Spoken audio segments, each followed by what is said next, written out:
Hello. Welcome to the stream. I am Nova Crusader, joined by Aristides. Hello. And I have background music for once. You do? Now I do. I don't hear it through the Discord call. Let's just listen to the stream. I guess so. Okay. Let me know if it's too loud, too quiet, whatever. It's just supposed to break up the silence. Dancing burb. Do you hear it? Yeah, I had to open it up.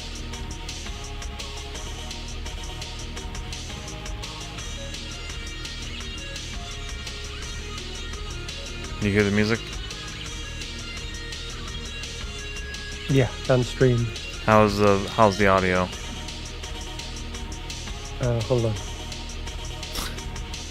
Because right now I have a convenient volume tester.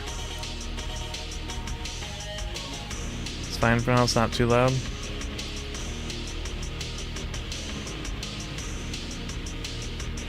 I don't know if it's a little too loud.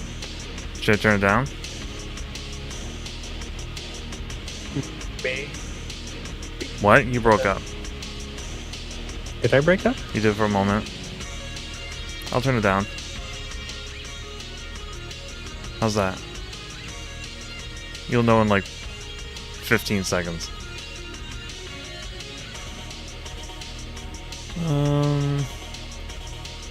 There we go.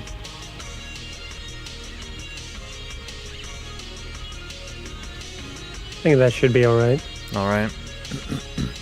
Sorry if the visuals are a bit janky, as I just have a browser on top of a app and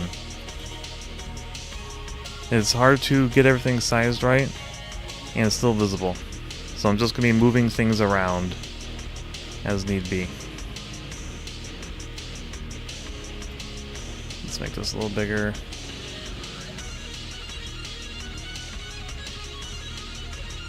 Nah. Alright, so we're going to be doing something a little different than the norm. Instead of playing video games, we're going to be trying out a tabletop war game, miniatures game, called Warmachine. Warmachine is definitely not a new game. It's been around since early 2000s. And has seen 3 other renditions, which are known as Mark 1, Mark 2, and Mark 3. The current edition is Mark 4. Ho ho. And we'll be playing Mark 4. It is a steampunk game, at least at its core or roots. And I'd say Mark IV is closer to diesel punk, as the large machines, or semi-robotic machines called warjacks, they used to be powered by steam, but I believe now most of them are powered by diesel. So they'd be entering the, diesel punk. Ooh. And they have a variety of models. They used to have a bunch of older armies, and most of them are semi-retired, but fully playable and tournament legal if you play them in their prime forms. And just recently, they moved like 3 or 4 armies from their legacy status to being full armies again, because they made, well, they either sell the miniatures again, or have been, or they made them available for 3D printing. So now they're considered full legal armies. I love full legal armies. Well, the other ones are full legal too, but I mean, they're considered modern armies. Here's some newer releases. Now, while it might be steampunk, it is also has monstrous elements.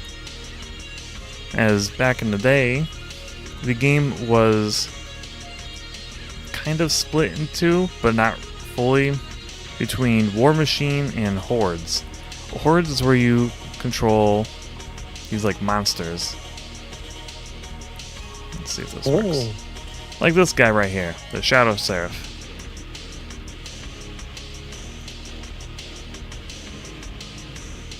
Except that this faction, they tend to fuse machinery with monsters.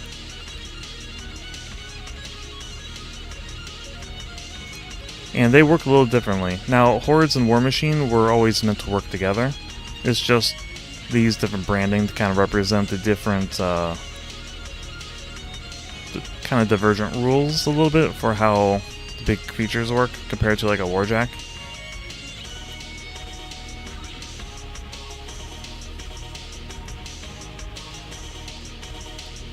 And here's a heavy Warjack called Gallant, or Gallant, I believe. Yeah, Blaze and Gallant. Blaze is the Constance Blaze is right here.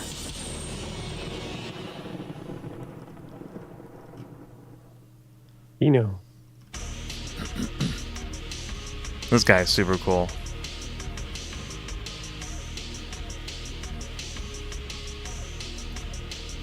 But they do have a, like most war games, they have a large selection of armies. Can we just scroll through them? Yes. Here's all the current armies. Looks like they didn't update it with the newly restored factions yet, but that's okay. Now, I remember you saying that you want to play Dusk House Kalis, or Kalis. I wanted to play... I had mentioned two options. It was, I believe it was Dusk House Kalis, but you were going to use that one. No, that's my main faction, but I was actually going to use Chimera Shadow Flame Shard tonight. Oh, okay. Though, should I learn the one I'd be, like, gonna be using, like, later on?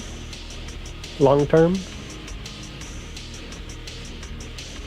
I mean, you could just check out any army you like, really. True. Should I focus, like, on learning one first, and then, you know, like... Generally, I would say commit to an army just to, you know, learn the rules. Okay. Yeah, because if you're gonna But be if you using don't, but if you play an army you don't like it, move on. that's fair. Because there's a variety for a reason. Who? Also, generally, my policy is pick a faction you actually enjoy the models to, and not necessarily what has the best rules, especially early on. If you're a very competitive player and you're going to do like tournaments and stuff, I mean, you go for what you play the best, whether you like the models or not. But if you're just playing as a hobby, pick what you like. Don't jump on an army just because someone says it's the best. You'll usually end up unhappy. No. Fuck that shit. Hell no. Because I did that when I'm I not first... gonna be, like, playing meta. I kind of did that at one point. When I first got into Warhammer Fantasy Battles, someone else was playing Lizardmen, which is the army that I wanted to play. But we kind of had this weird stigma in our group of trying to play different armies from each other. And so they're like, oh, you should pick High Elves. They're good. I'm like, okay, I'll get High Elves. They look kind of cool. I like some of their models. So I got them, and I absolutely despised the army. Mainly because I didn't enjoy the models. Oh no. So then I sold that army and bought Lizardmen, even though they were kind of a weak army, but I enjoyed them tremendously more. Okay. And that's generally the policy you should take, especially early on. Yeah. I mean, some armies, though, are absolute dirt in some games. and you should actively avoid them. When Warmachine Mark III first came out, a faction called Scorn, the rules for it were absolutely terrible, and we had a new player get into the game and they chose Scorn because they liked the models. They did not have fun because they just constantly got trashed every game. In instances like that, it's understandable to avoid such a faction. Although Scorn did get fixed over the course of Mark III, but the damage was done. Alright. Man. Welcome in Daniel, Jalen, and Kage. Forgot to do that. So what were the factions you wanted to play? Because I was going to go through the models. Because I don't want to show the entire range because we have limited time. So I wanted to play the Signar Storm Legion or the Dusk House. Okay. Welcome in Pascal. Callus. Alright, and I'm going to be playing Chimera Shadow Flame, so I selected them. Oh. We're going to go with House Kalos. Yes, welcome Chad. Welcome Jalen, welcome Hikage, welcome Pascal. So, with House Kalos, they used to be elves. Or they still are elves, technically. However, after the events at the end of Mark III, their gods died, and most of them died with them. However, the strongest of them managed to hold on and end up becoming undead eldritchs. So it's actually an undead army. Oh, really? Yes. That's pretty badass. I like that. And they have the rules to kind of reflect it too. You'll see when we jump into them. Okay. So, unlike most undead armies though, they actually want to become allies with their living human neighbors and fight off threats to Inmoran, the continent that they live on. So they're good zombies? They're good enough. They still have plenty of bad elements within the faction. But as a whole, they want to... They don't want to be... You know, the usual undead freaks. The usual undead. It's like, like the property value goes down, like we gotta shape up guys, like we gotta make them, we gotta make sure that, they know that we're one of those undead. Well, keep in mind their numbers they were already kind of a dying species. And when most of your population got annihilated, the last thing you want is for them to just come in and invade you as well. Okay, so that's the angle they're going for. That's part of it, but they also felt that maybe when they were living, the policies weren't the best. It's complicated. It also depends on which leadership you're looking at. But let's look at some of the models here. Okay. So we have Imperatus. It looks nothing like Imperatus was a character warjack from the previous editions. It looks nothing like this. Within each warjack, or in the case of the elves, which call theirs Myrmidons, they have something called a cortex, which is the central brain of a warjack, which can make them semi autonomous and sentient in some cases. The more powerful ones can gain a semblance of sentience to the point where they can act on their own, and might require a very strong-willed and powerful warcaster to control them, because otherwise they act out on their own and can cause havoc. Damn, this fee is $80. It is. How big is it? It's a chunky one. I don't own this one yet, but he's a chunky boy. That thing like 4 inches tall or something? 5? No. This is the 32mm game. So, do they have the size anywhere? What's that in Freedom Unit? I don't know how tall he is. Let me look at standard. 32 millimeter in freedom unit.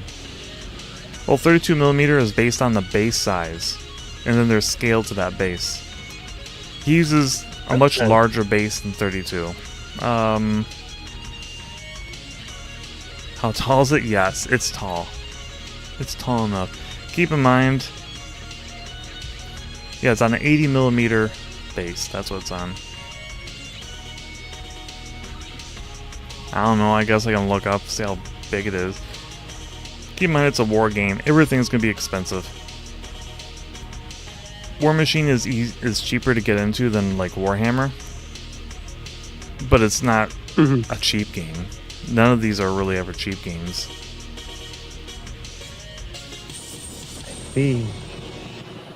Alright, well, let's see if I can do a query. So it's, according to Brave AI, it is 1.26 freedom units.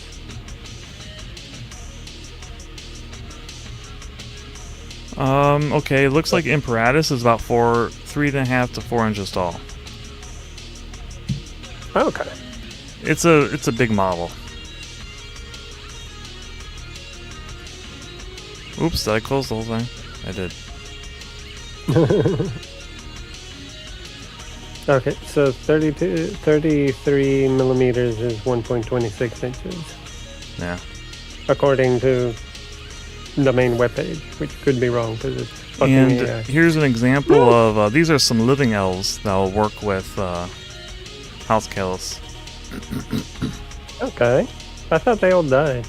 Not all of them, only like the ones couple? within their nation. There was a blast radius. Those that were outside were spared. Okay.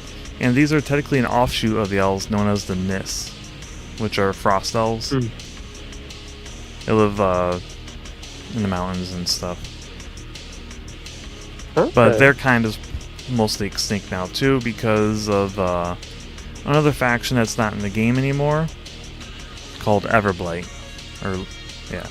Because it's a dragon that basically corrupted the Nis and made them into its vassals. And his name was Everblight. The dragons in this world are not good. They're bad dragons. Yes. They a lot of them fancy themselves basically as lesser gods. Here's an example of a war beast. Just a very small one. That looks cool. Can we print these figures? No. Damn. Not these. Some you can, like the older factions you can. Here is the faction Colossal, which is on a, does it say what kind of base it's on? I think it's 120 millimeter base. These things are really big.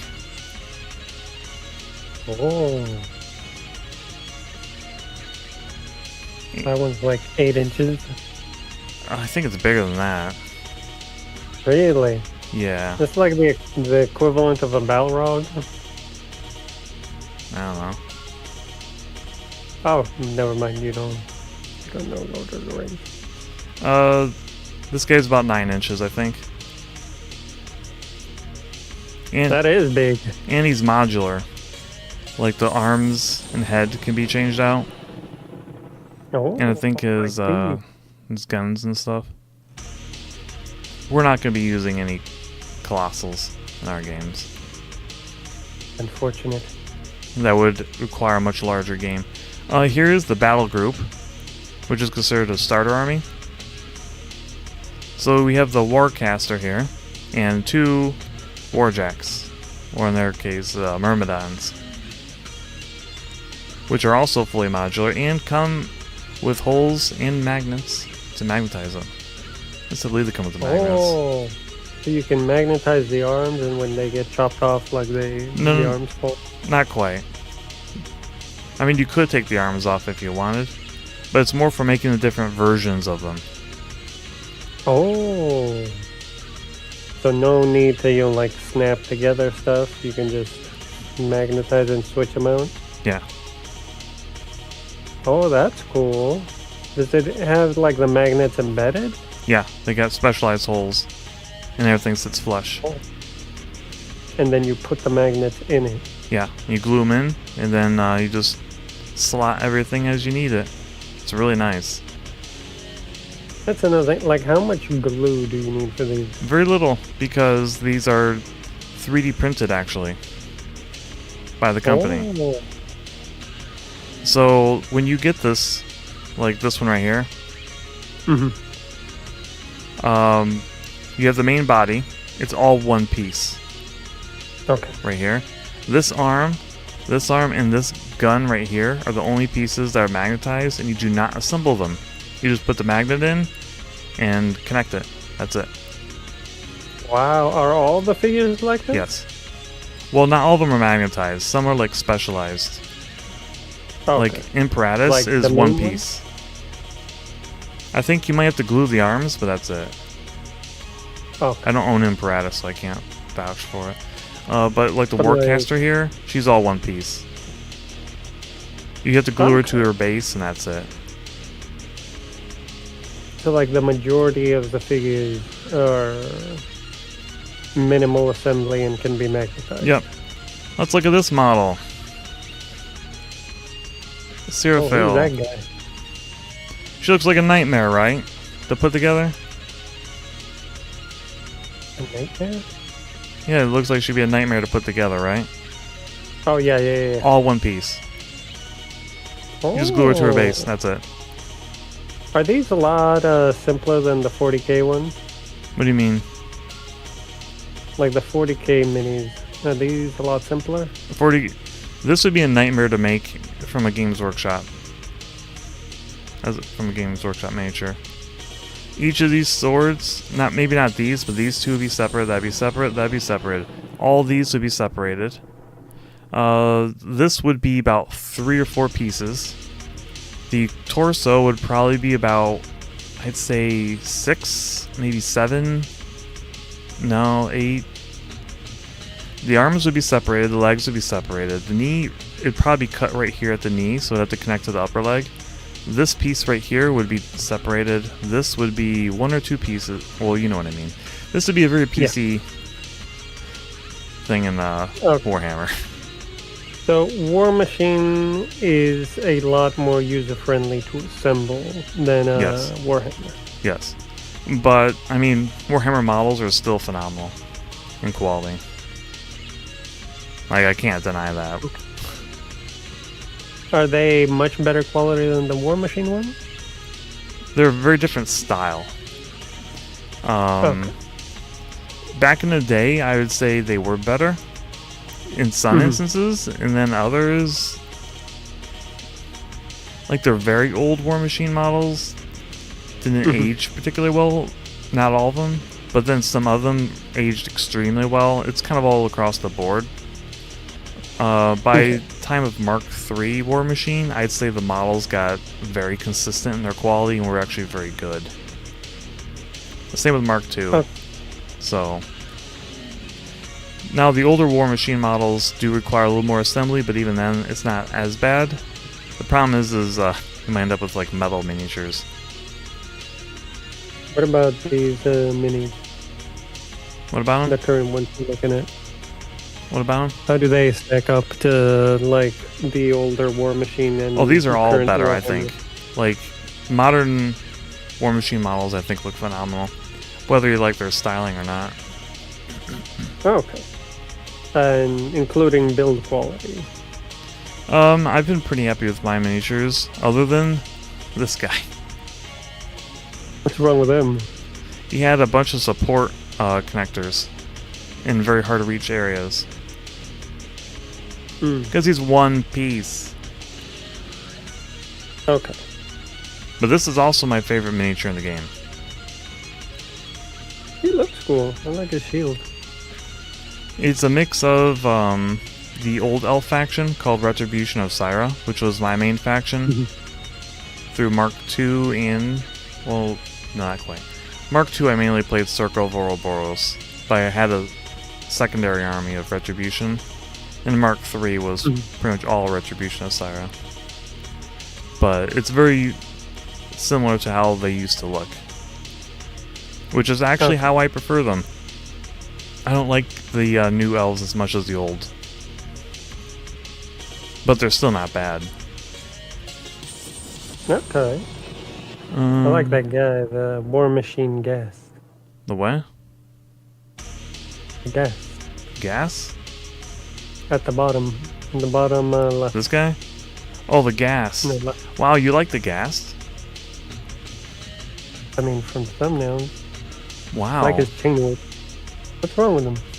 I don't know, I always thought it was ugly. Really? What don't you like about him? Is it the head? Mainly the head. Yeah. I don't know. The head's a weak. This model just never really stood out to me. I always thought it was kind of weird looking. I always liked the Eidolon. I thought the Eidolon looked solid. I don't know. Yeah, he doesn't look bad. I dig him. Also, these guys are like pretty expensive. Are there? Is there like a Are these like commander types? Well, Warjacks are usually going to be more expensive because they come with, you see these arms and legs and stuff? Yeah. They come with 3 arms and 2 guns and 3 heads. Are they like hero units or something like that? Sort of. Or artillery? Or... You'll see what I mean when we get to the army construction. Okay. But yeah. Those are the models for that faction. That's interesting. And then we have the Chimera Shadow Flame, which is kind of the replacement for Legion of Everblight. But they're very, very different still. They also are the ones that chased off Everblight. But the founder of the faction used to be a controlledness of under Everblight's control. And yeah, the miniatures, like this is a Hordes faction technically. But they integrate a lot of like machinery into everything still. How hard is it to paint these? Depends on how ambitious you want to get, to be honest. I don't think they're particularly hard. Well, it just comes down to... Does Warmachine have like silly rules and stuff? For painting? Like when it comes for painting and assembly and stuff? I mean, assembly... Like, there's minimal assembly, so... Generally, like this Hydrix here, you'll notice he's missing his heads. The heads mean something.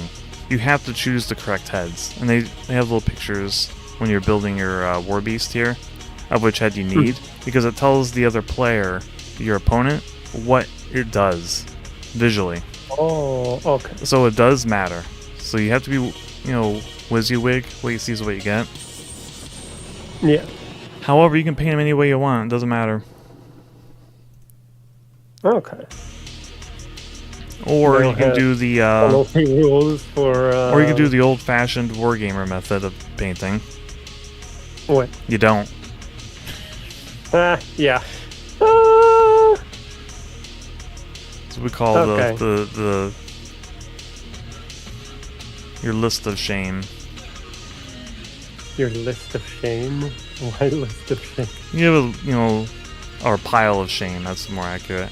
You have a pile of miniatures that need to be painted, but you never get around to it because you don't feel like it. But you should probably paint them. Okay. So, Warmachine is a lot more lax than Warhammer in that sense. I'm more chill. Yeah, at least modern. Older Warhammer, man, that was a lot of fun. They even had units that didn't even have proper models, and you had to build them yourself. Yeah. That was an exciting time. You mean back when it was an actual game and not this industrialized nonsense? Well, back then, they used to say, like, we're a miniature company before a game company. Their rules were kind of all over the place then, too. I don't know. It was just I enjoy the older rules than the modern of Warhammer. Back in my day. Back in my day. This is their what they call a gargantuan, which is their equivalent of a colossal. Mm-hmm. That's what they have.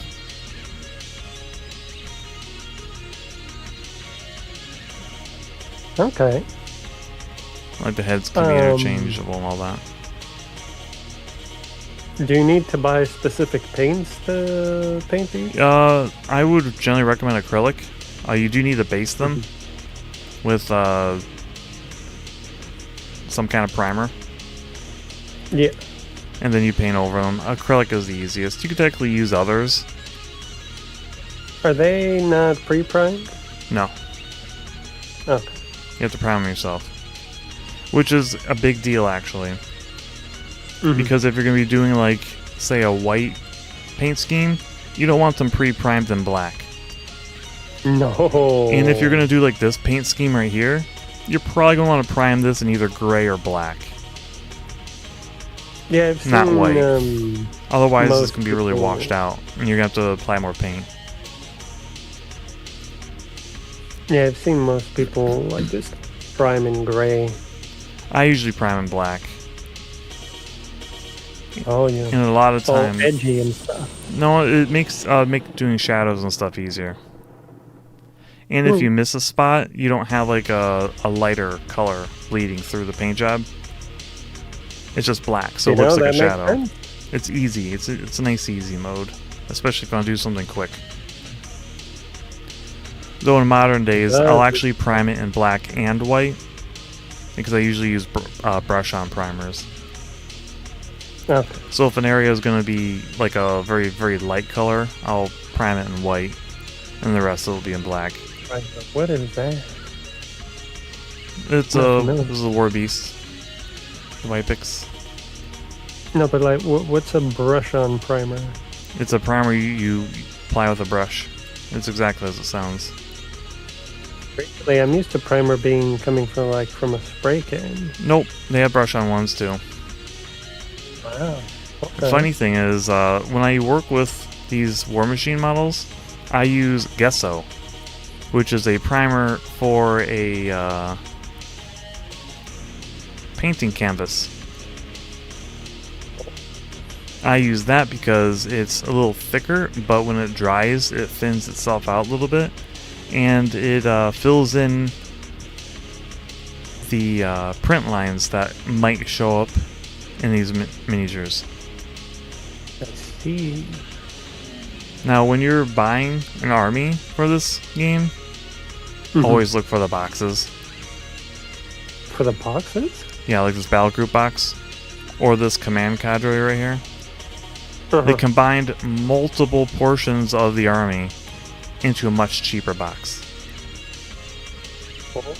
So when you're getting into the game, always try to find these combined boxes. Don't just go and buy them separately unless you just need something specific.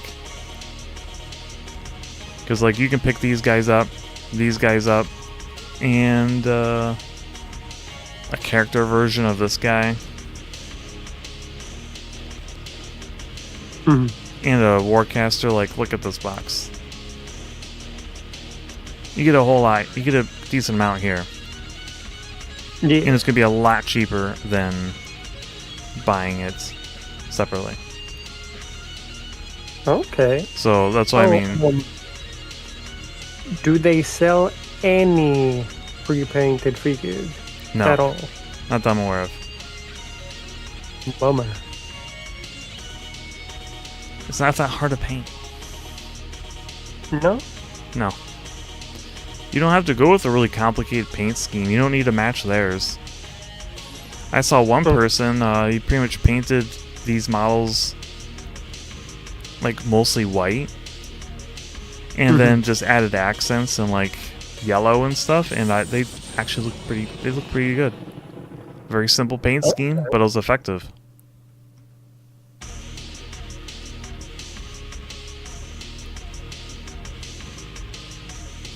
All right, we'll go to Signar Storm Legion, which was the other faction you're looking at. We're gonna go through this quicker though. Yeah. This is the more traditional Warmachine faction. Actually, one of the originals. In the original version of Warmachine, it was Signar, Kador, Menoth, and Krix, I believe. Krix was the other. They were the founding factions. And this is their newest rendition. Because their old version of the army got retired. But they have a very... I think they have a very cool aesthetic. They use a lot of lightning attacks and stuff. For humans, they make the most... Oh, look at the chariot. What was that? Look at the chariot. Look at the horses. I like the horses. Yeah, they're like super armored up. Yeah, I like that. Are they real horses Yeah, or are they you can like see their mouths. mechanical? Oh, they're real horses. And you can see their legs underneath. Yeah, these are real horses. Yeah, I don't think a horse IRL would be able to wear. Well, guess what? It's a What? fantasy game, technically. Ooh. Listen, they have and it's an exoskeleton armor. Real fake horses, yes. Real. Point being that they're supposed to be living horses. That guy looks derpy. Who? The one in the big armor. This one? His face looks derpy poking out. It was like his cool armor, and it was like, "Hey guys, how's it going?" Don't bring any snipers over here. It's an actual character, so you usually get to see their face, but not all the time per se. Can I put a helmet on him? Sure, why not? You just clip off the head and put a helmet on. These guys are cool though. Yeah, they look badass. Look at that. Also keep in mind, you can just buy what you want. You don't have to buy everything. So if you don't like Captain Rafe here, don't buy them. Yeah. Oh, the knights look cool. With the real fake horse. With real fake horses. Oh, what's that? What? That ball thing. That looks trippy. This? Yeah. This is their Warjack, but it's just an alternate version of the chassis. See, that's where the head and stuff would go. But they basically mirrored it, so you can have some variety in your army.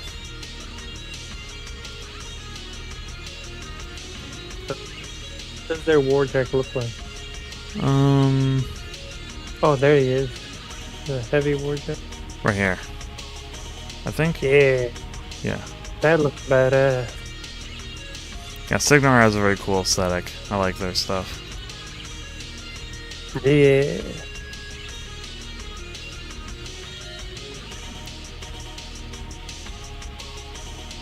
Could've sworn they had a Colossal though. I don't see it. Starter pack? Oh, the starter pack looks cool. Which one? Command starter? The one on the left. Bottom left. This? Bottom left. This one? What's the exact name that you're seeing? That one. This? That one. Yeah. Yeah, a whole bunch of chunky guys here. Yeah, that looks cool. Is this the exact number that it brings? That's what you get in that box.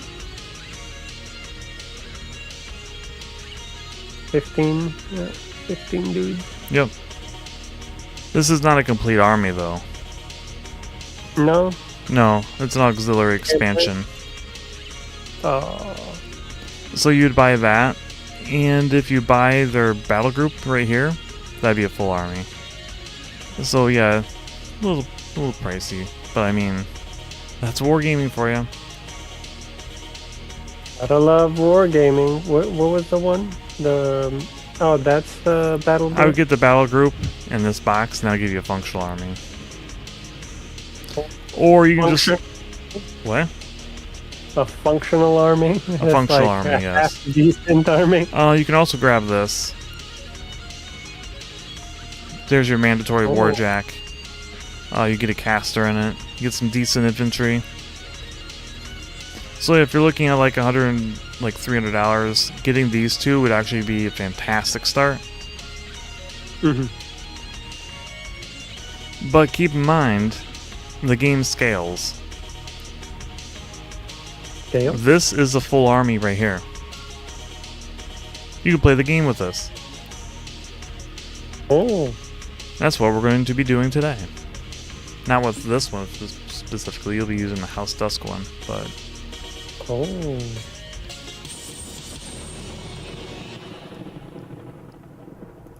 Alright, well, you ready to learn? I am ready to get hooked on phonics. Alright. Warmachine. Which will then lead us over to the app. The app. The app is available free on the website. It is warmachine.gg is the official website. The links are in the description. Not sponsored or anything.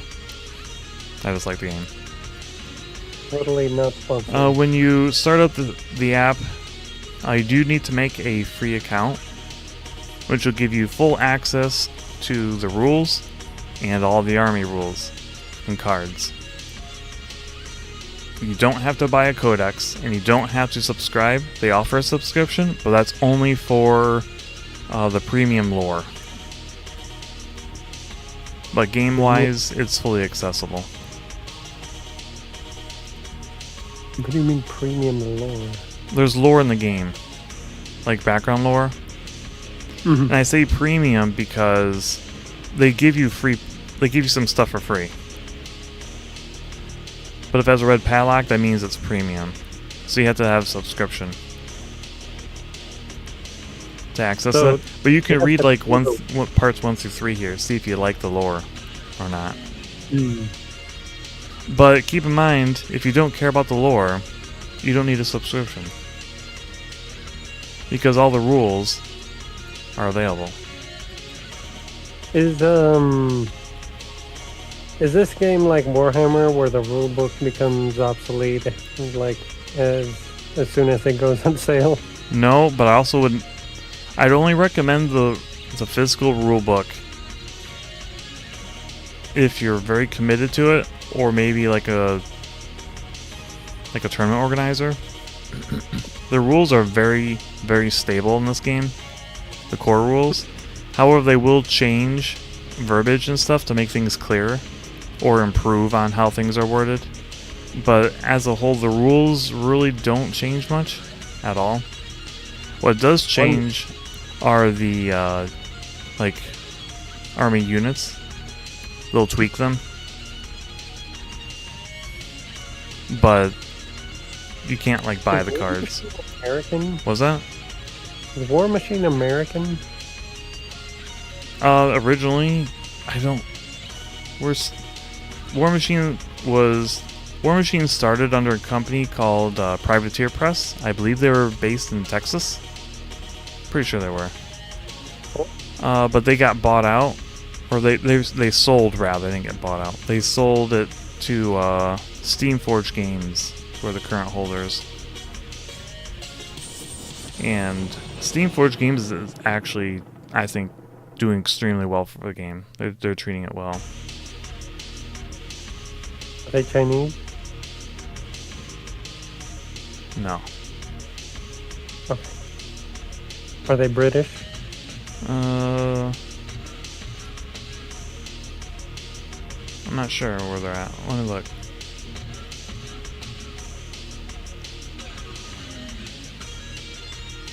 Yes.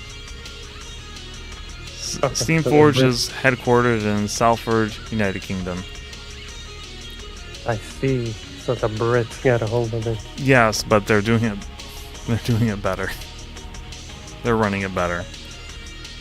That's a good thing. There was a bit of problems in Mark III, in early Mark IV. But that's a bunch of, old drama now. Yeah. And to be honest, Mark III by the end of the edition was a very solid game. It just had a very rocky road to that point. But Rocky Road. But we're not going to get to any of the drama or anything. No. So, one thing I've learned though is you need to launch the app twice, because the first time it will not automatically download everything. But the second time you launch it, it will ask if you want to download the indexes. So, for working with the app, you have Play, allows you to play games, set them up, and all that. Oh, welcome in, Mr. Gunn Fan. You can build a force. Welcome. We'll be going into that later. And then we have the cards, which actually shows the different armies. Like, here's the House Cullis. Here's the entire army. You can click on them. You get all the rules. You're ready to play, pretty much. But here's a tip, because it's come up whenever I showed friends how to play.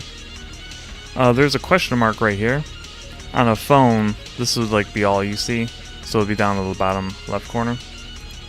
You click on that, and you click on another one of these question marks up here, and it pulls up all the relevant rules in that section. Oh. So these icons, who knows what they mean? But now you know. This is a construct. It's not a living thing. It has Pathfinder, which allows it to move through forests and stuff without being slowed down. Or it can just barge through other things. I see it's divided them by warcasters and warjack. Yep, in solos. These are models that work independently most of the time. Sometimes you'll have a group that's a solo. Like Linissa here comes with these two war beasts, and they form one unit. But otherwise they work independently. Unit. What was that? What's these at the end that just say unit? Huh? Yeah, mine has some dudes at the end that just say units. Which dudes? Scroll down. What, You might units? have- Yeah, scroll down. There. No. There. Oh, my bad. I was looking at the stream. Yeah, there, units. Units? These are your actual primary units. This unit is 3 grunts large. So it's 3 models. They work as one combined unit. Oh, I just realized that on the stream, a Discord stream, you're still looking at the webpage. Oh. Well.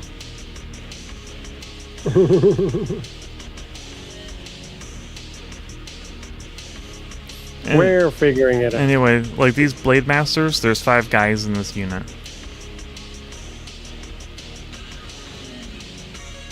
Okay.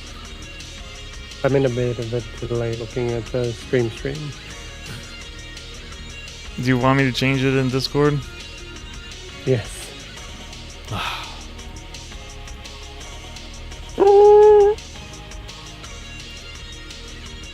If you're pointing at stuff, it's the same as if you're pointing at your monitor and I can't see what you're pointing at. Read my mind. It's right there, Aristides. It's right there. Read my mind. There. You see it? Yeah. So yeah, there's 5 guys in this unit. Here's their special rules. And this is their attack.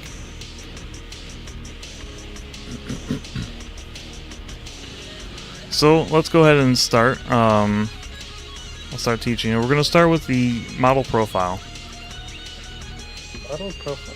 Okay. So here's Hazaroth. Never mind. I'm going to go with health here, because that's who you're going to be playing as. Okay. Mage lock pistol. Yep, she uses guns. That's her specialty. Oh, it's a woman.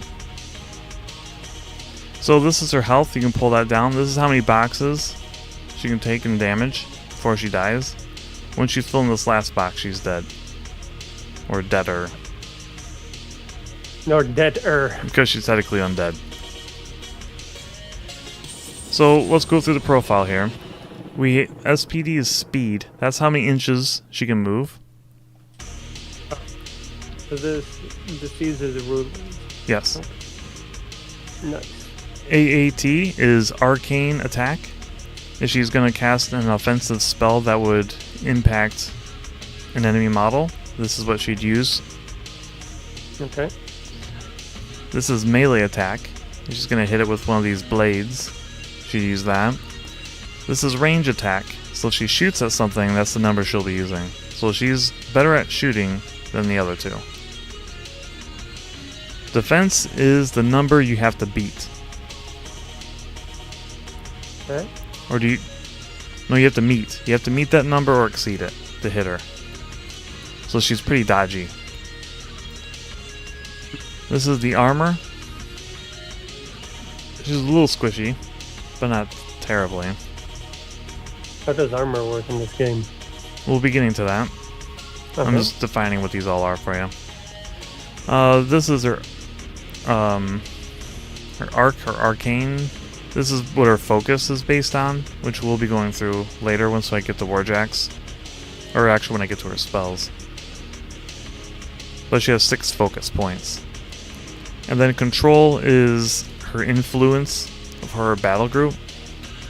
A battle group consists of the Warcaster and her Warjacks. Oh. So, and you can pick multiple Warjacks. So looking through special rules, so these would be called cohort models. So, since they would be serving under health here, they gain true sight, which allows them to ignore cloud effects, and they ignore stealth, which is helpful for when they go to shoot their guns. Oh. Because with stealth, you cannot target. If you target them, you automatically miss unless you're within 5 inches of the target. Okay. But there's some tricks you can get around that with. And then Vampiric, which is the main rule for all the Eldricks in this army. So when you kill a living or undead model in melee or ranged, you can heal D3 points. It's like lifesteal. Oh, okay, yeah.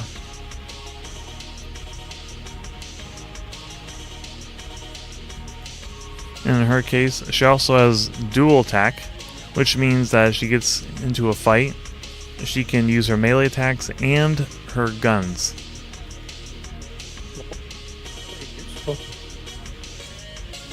She also has Gunfighter. While engaged, does not have to target the one that they're engaged with, because normally you have to, you know, shoot using who you're engaged with. So it basically allows her to be able to just shoot wherever she wants. And then she's undead, which can impact other faction rules. How does undead work on this game? Like, as an attribute? It doesn't do very much unless you're facing an army that like goes off of like they generate more things kind of like focus, like soul tokens and things like that. And they eat them.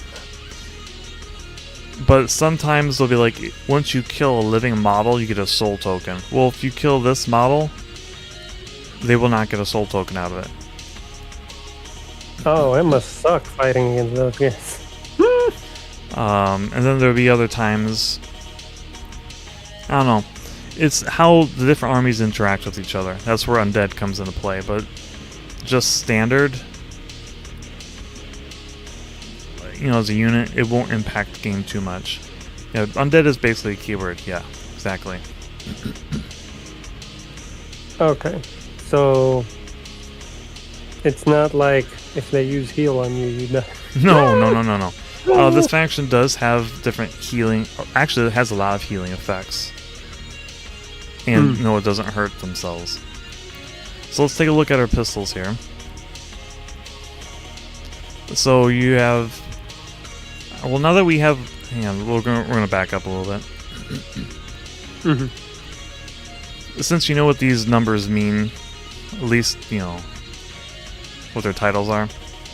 This game uses 2d6 for most of its functions. Pretty standard. So everything is additive. That's how this game works. So if you, let's say health is in a mirror match with herself, this is the number you need to hit. So you need to roll 2d6 and you add 7 to the number and you try to get 15 or higher with your roll. And if you do, you hit. Yes. So these numbers, the attack numbers, are all modifiers. Yeah. They're the baseline number that you modify with your dice roll or through different abilities. Like if she stood still, she can use an aim action instead of moving, which is... Movement is called advancing in this game, which will matter if you're reading the rules. If it says something advances, it means that they're moving, like just a generic move. But if you give up your movement, you can aim, which will add +2, so she'll go to a 9. And then you roll your 2d6, which makes it a lot easier to hit that defense 15. So let's assume you hit. We're going to ignore the special rules right now. So we have the POW, which is the power of the attack. At that point, you need to roll 2d6 and try to beat 15. And if you meet it, you cause no damage, but any number exceeding 15 is applied to her wound pool. And there's different ways to stack more damage on. In this case, particularly as a Warcaster, you have focus. Remember these 6 points here? Yeah. So, focus has a bunch of different functions. For Warcasters in particular, they can, if they're attacked, they can spend 1 focus to ignore 5 damage from an incoming attack that hit and inflicted damage. Is that like a skill? It's just inherent to Warcasters. It's it's basically their armor. They have like these force fields. It's a skill from being a Warcaster. Yeah, like it's a passive class skill. Yes. Like here, like right here. Shows you what focus does. So you can buy an additional attack. But this usually means like their melee attacks. So with health here, she has 2 initial attacks. So if she gets into melee, she can attack twice. However, you can then buy more by spending focus. Up to how many points you got left, you know. Then you can also spend focus. Yeah, you can shake effects. There's a bunch of different status effects that can be applied to you. They'll say whether they can be shaken or not.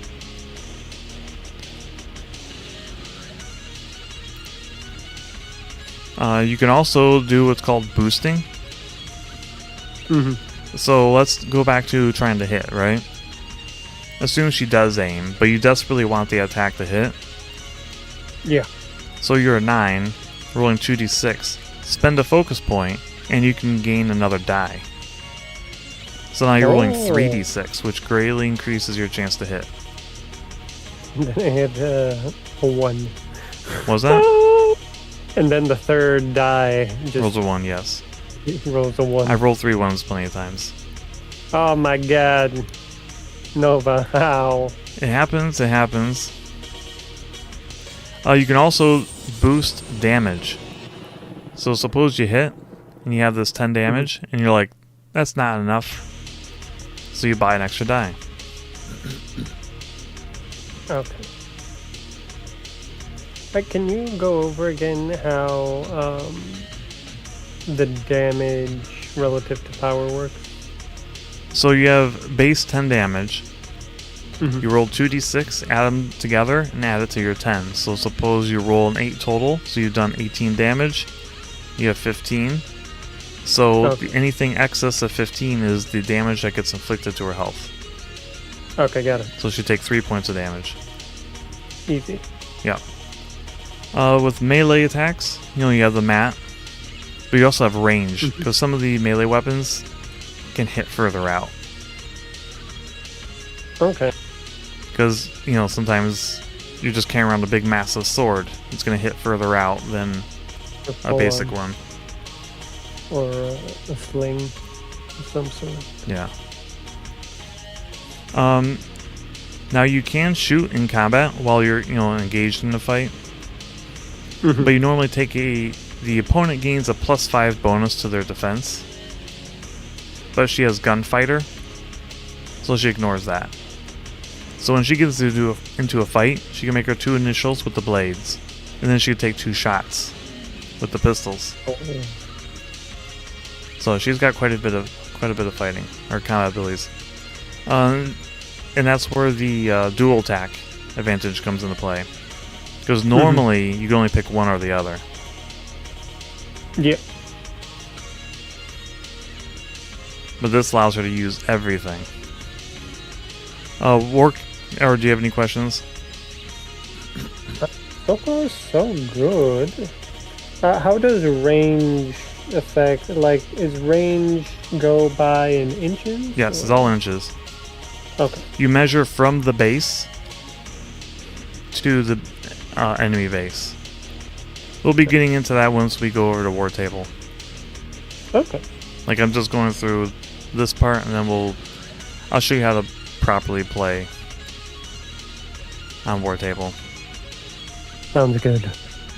Then we also have a feat that you can only use once per game, so you have to pick the right time when you're going to use it. These can range from kind of being mediocre to being borderline overpowered. So, try to figure out what the enemy Warcaster does. And just so you know, the Warcaster is the leader of your army. Oh, so all those figures are leaders? Yes, you only pick one. Only one? In standard play. There is a mode for playing 2 Warcasters at the same time, but the most common play is just using one. I see. So when you build your army, you're just going to be picking one. And then they lead everything. And then Warcasters also have spells. So there's that arcane attack stat. This is how much focus it costs. That too. Range. Well, it's obvious. It goes out to 6 inches. AoE means area of effect, which we'll be going into when we go to play. And POW, once again, how much damage it could do. She has no true offensive spells, so you don't have to worry about that. Duration. Force Wall here lasts 1 round and then expires at the beginning of your next turn. Upkeep, however, it would work the same way, but you can spend 1 focus instead of the 2 to keep it running. Okay. And then offense, that's what off means, so she has no offensive spells. They're all defensive. These are pretty much all buffs or debuffs.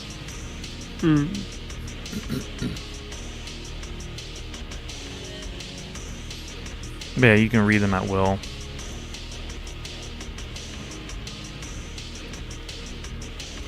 What does DUR abbreviate again? Duration. Okay. Good. RND is round, up is upkeep.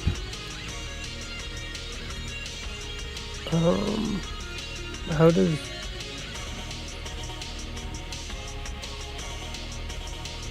What? Which question?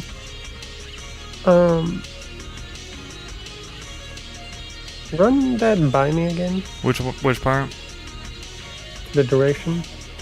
This is round, so from when you cast it to the beginning of your next turn. For the game round. Okay, that's when it starts? It starts when you cast it. Okay, and that's when it ends. It ends at the beginning of your next round. Okay. Because you have your round, and then your opponent gets one, and then it comes back to you. You alternate. So yeah, basically for your side of the turn. Potentially. And then what about up? What was that? What about up? Up means assume it all works the same. However, you don't want it to go away during your beginning of your turn. You can spend one focus point to keep it going, so you don't have to recast it. Okay. It's just automatically there. So you can maintain it. That, and it's cheaper. Like this spell right here costs 2. You're basically cutting that in half. I see. Now you're not always going to be upkeeping spells. Yeah. Because sometimes they're just not worth keeping. Keep going because they serve their purpose. So let's go over to the Warjacks. We'll look at the gas since that's the one you like. Aha. So Warjacks and War Beasts work quite a bit differently with their health. They have a grid. Grid. Yeah, you see it? Yeah. L means left arm, R means right arm. So if all these are filled in, its left arm is crippled. Oh, can you remove the left arm in the model? You could if you want, if they're magnetized. Not all of the models are magnetized.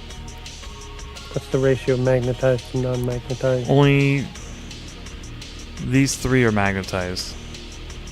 Israfel is as well, but it has like a set configuration. But you could pull the arm off if you wanted. Yeah, I see. But Spectre here, he's one big clump. You're not pulling the arms off that guy. Or not Imperatus. Imperatus is not. Phantasm is. Imperatus is also one big clump. The big boys. Yeah. And when you lose an arm, it reduces your hitting and damage down to 1d6. But you can still boost it to back up to 2d6 because Warjacks use focus as well. When they, at the beginning of your turn, they each get 1 focus point. And then before your turn, like, proceeds to be able to move and stuff, you can spread your Warcaster's focus out to the Warjacks, up to 3. So you can divvy out those 6 focus from health out to your Warjacks. It'll make more sense once we're actually playing. Okay. So we have H, which is the head. I forget what that does. Oh, they can rip its head off? Yes. I don't think it really does. Wait, no, it does something. Oh, wait, no. Maybe I'm misremembering it. I think if you damage the head is when hitting goes to 1d6 because it can't see anymore, really. And if the arm gets crippled, then it is damaging for 1d6. I believe that's how it goes. If your M goes out, which is your movement, you move at half speed. And if your Cortex goes out, which is C, means you can no longer get focus. Man, at that point you're dead, no? If you're losing these, you're on your way out, for sure. Wait, so he doesn't die if all of the... If all this is filled in, he's removed from play and is dead, yes. Okay. I'm just saying Oh, if but you're... they don't go in order? They no. go... So, let's go over damage for a Warjack. Suppose he takes, let's say, 6 damage, alright? So, you determine he took 6 damage. Your opponent then rolls another d6, just one, and that corresponds with the column. So, let's say he took 6 damage and he rolled a 2. So you fill in 6. And it always goes from left to right. So, let's say you took more damage in this column. Once this is filled in, it then spreads over to here. Got it? Oh, yeah. And let's say the 6 column gets filled in, that then transfers over to 1. And then it continues to spread like that. Wow, that's terrifying. Yeah. But Warjacks are fairly tanky. Because armor 16, defense 13. And very below average mat, or rat rather, and average mat. And it has accumulator. When it begins activation, 3 inches of one or more friendly undead warrior models, it gains 1 focus. So he likes being around infantry. There's his buddy. Yep, he gets a focus from it. So he's pretty focus efficient, as long as he has an army to work with. Which you won't have when we go to play. Because we're just going to do battle groups. Unless we have time for a larger game. And since he's one of those magnetized ones, he comes with 4 heads that you can pick from that have different abilities. And 4 arms to pick from. Like here's an example of melee weapon with 2 range. Oh. And he also has a special ability of set defense, which is pretty handy. He also has a gun arm. We love gun arm. Like this head gives him stealth. He also has a battle shield. Which, and look for this symbol right here, because that adds +2 to your arm. Your armor value. So it'll change his 16 to an 18, which makes him a lot tougher. Oh. The Eidolon also has a shield. So he goes up to a 21. Well, shit. Yeah, he can get pretty tanky. He also has repel, which is really nuts. He's really hard to hit. No, he's not. He's easy to hit. Relatively. He's average to hit, because he's a 12. Mm-hmm. But when he gets hit, he pushes the opponent back 1 inch if it's melee. Also, if he hits someone with his shield, he can then push them back 1 inch. But if you lose that arm, it's crippled and no longer works. You also lose the +2.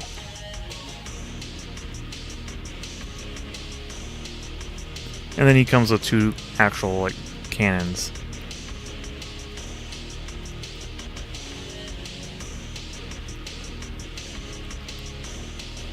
Let's go over to solos really quick. Moving them is really easy because they just move. It just moved. Yeah.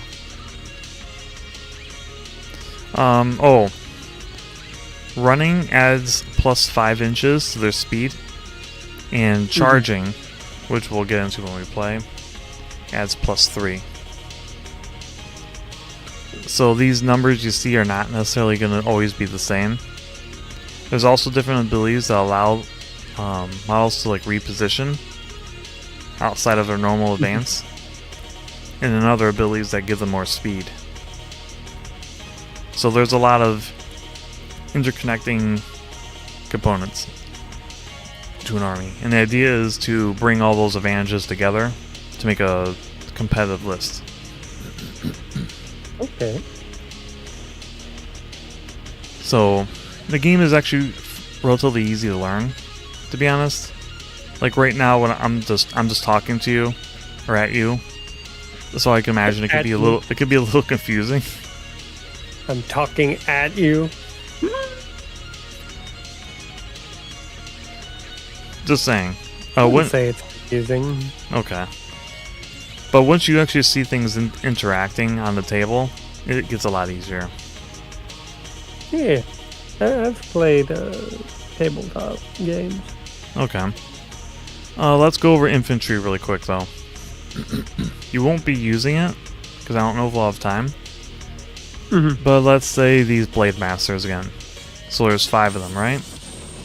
Mm-hmm. They move 6 inches. So what you do is, because this is where it kind of deviates a little bit from, say, Warhammer in particular. Mm-hmm. You pick up one model from the unit.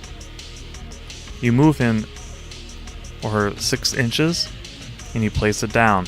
And then you pick up the rest of the models, and you put them around that model within 2 inches of it, and within line of sight.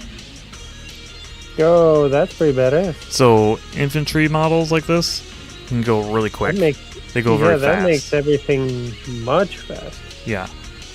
The downside is, most of the time, they have 1 hit point. If one of these models gets hit from anything that exceeds 14, he's dead. So he's a lot squishier. Kind of ass. They die quick. However, they're very, very handy. Mm-hmm. So never discount a model. Like, where are they? Soulless Hunters here. They're pretty wimpy. They're average to hit, below average armor. Mm-hmm. Very easy to kill. However, these are like some of my best assassin units. Oh. With their very long-range guns. And they have an ability called Combined Range Attack, which is absolutely nuts. Which allows the unit to fire basically all their guns as a combined unit. Or, in one shot. Or you can separate however you want. You can have them shoot, in pairs. Or 3, then 2, or whatever. And the way that would work, if you declare it combined, let's say there's 3, you're gonna have 3 of them shoot together. So you pick your target, and then you add 1 for each shooter to the rat. So you include the original guy and the 2 friends. So you're adding 3 to that number. So now they're an 8. You add the same number. You add 3 to the mat, or POW. To the POW. So now it's a 15. It hits a lot more. Now, what I like to do, or have done in the past, excuse me, I would take the whole unit if they're still alive. So there's 5. So now they're a rat 10. Have them aim. So now they're a rat 12. And they're a POW 17. And then you shoot their Warcaster with it. And then you hope you don't roll double ones. Oh my god. I haven't rolled double ones, but one time I was doing an assassination run with them, and I rolled 2 1s and a 2. And did like 3 damage to their Warcaster. And then they all died. Yes, they all died. You bet they did. The opponent was not going to let them stick around. No. And these guys are soulless, so they don't have souls.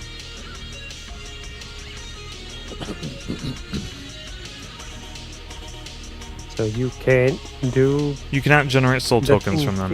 Yeah, soul tokens. Yep. And not everything generates soul tokens. It depends on the unit and the army. They also have dice schemes be like that. Oh yeah.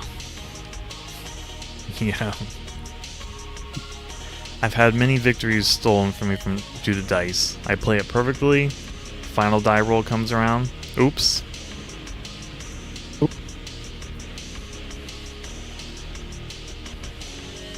Welcome in, Sean. Welcome in. Then we also have command attachments, which, like the Seeker Wardens, they tell you what they attach to. They can go to a Souls unit, so like these Blade Masters or Guardians. And that's pretty much that. And then we have defenses. I never played a game. Oh no, I played one game. That looks cool. I'd like to build a little bit. Yeah, you can place down little things here and there, and you can buy them. I've only played 2 games where someone actually bought these and brought them in. They didn't have a huge impact, but that's also why they're cheap. Only 1 point, 2 point. You know. Completely optional. You don't have to actually get them. Why does plastic cost so much? Like Because it's specialized. No, but like in general, like wait, like is it really specialized? Like it's a model.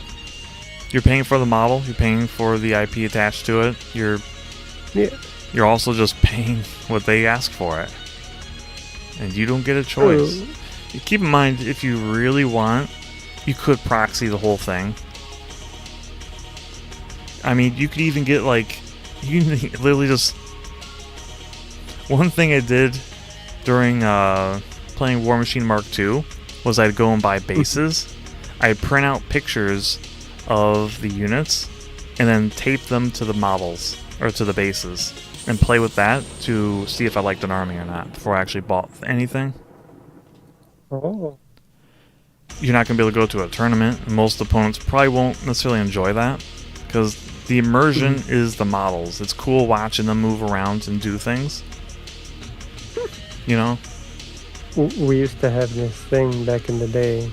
I don't know if you ever did this, but it was like you'd grab a small piece of cardboard, very thin, and you'd either tape a drawing to it or tape a sticker to it, and you'd bend the cardboard kind of like a V shape.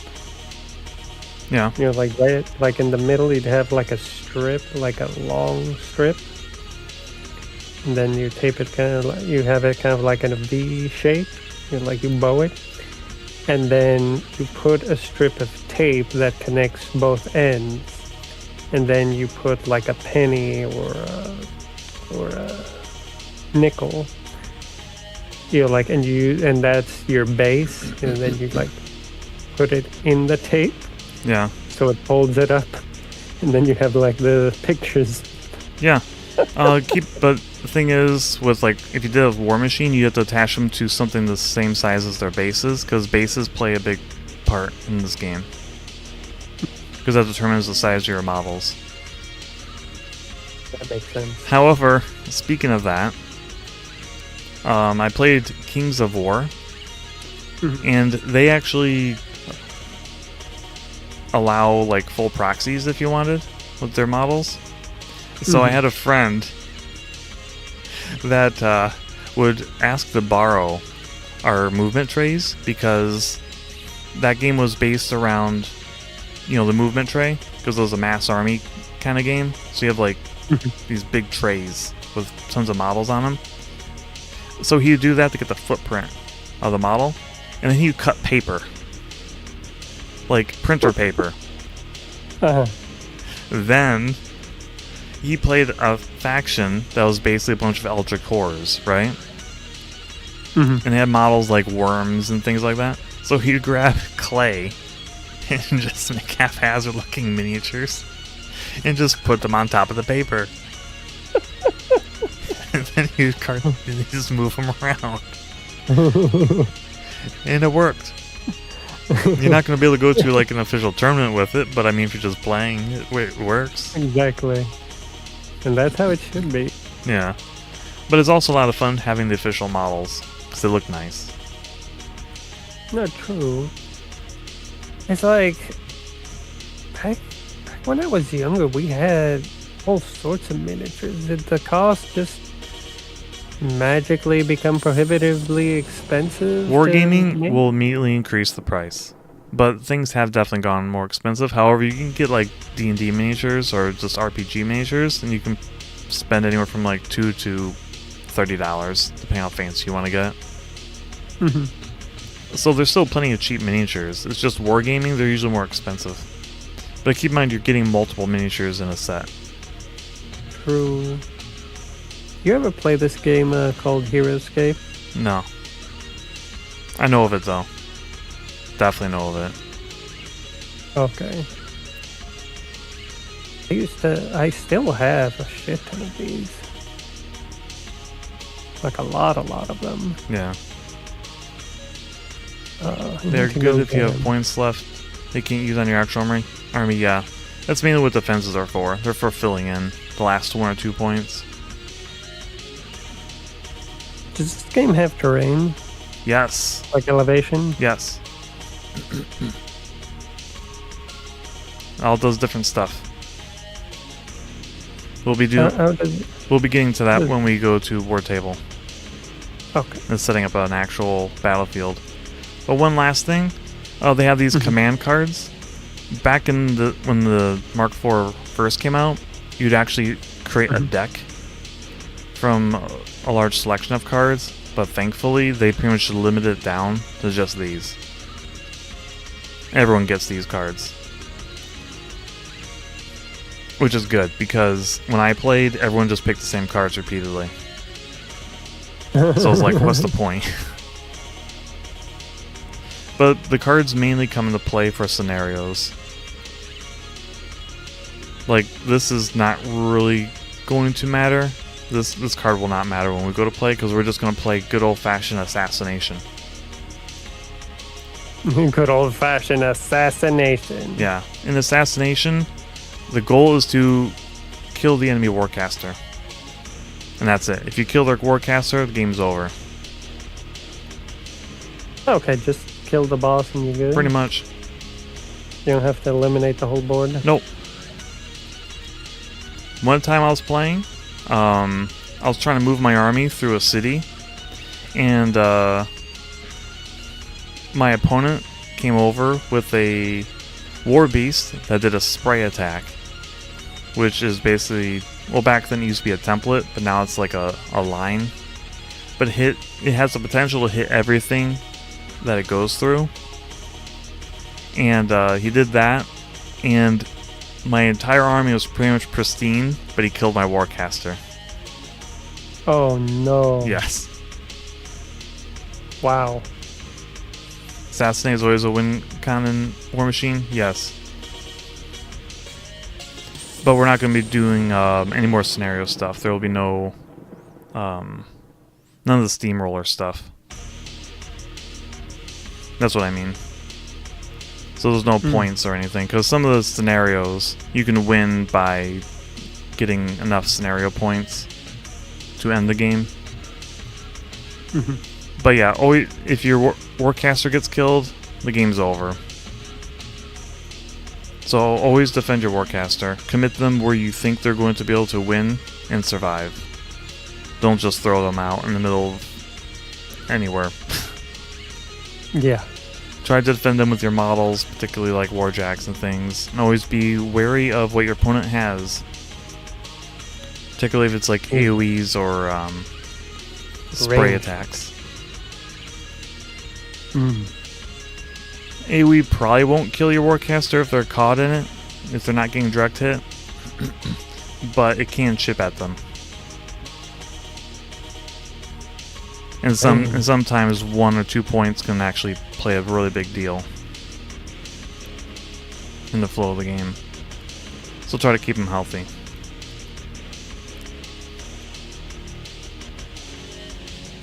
Alright, so let's go ahead and build an army. Yay! Let's build an army! So just mimic what I'm doing. I'll explain. Okay, this might be a bit tricky. Hold on. You have multiple windows.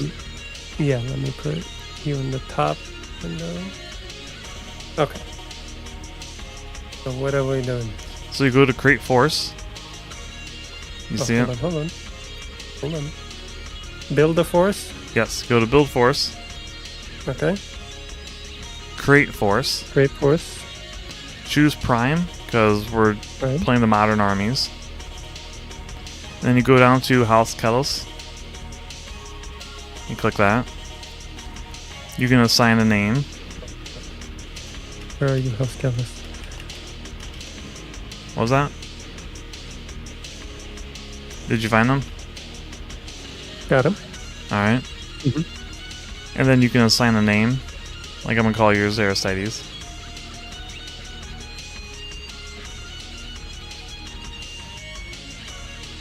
You got it?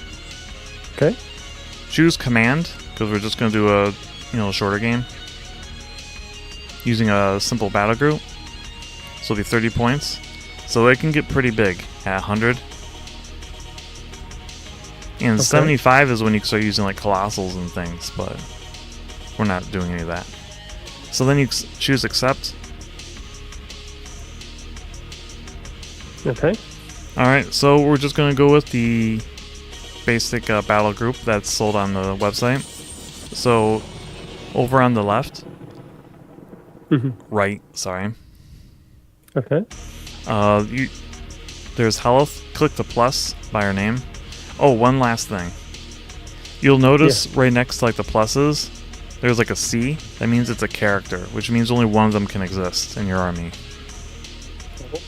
And if you scroll down to like the Eidolon, it has a 4. That means 4 of these can exist in your army. You can't exceed 4. And that's the case with all these down here. They tell you how many you have. See. Because some of them are unique. Like Imperatus here, there's only one Imperatus in existence. For your army. It's possible to face another, killless player and they also have Imperatus, but that's just the nature of the game. So go ahead and choose health. Okay. Alright, so now you have 2 options to go from here.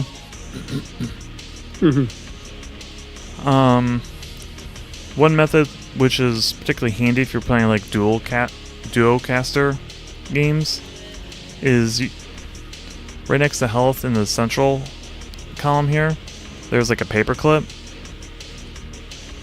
And you click that and it shows which units can be attached. Put on her direct command.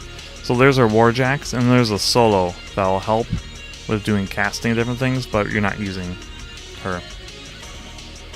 Okay.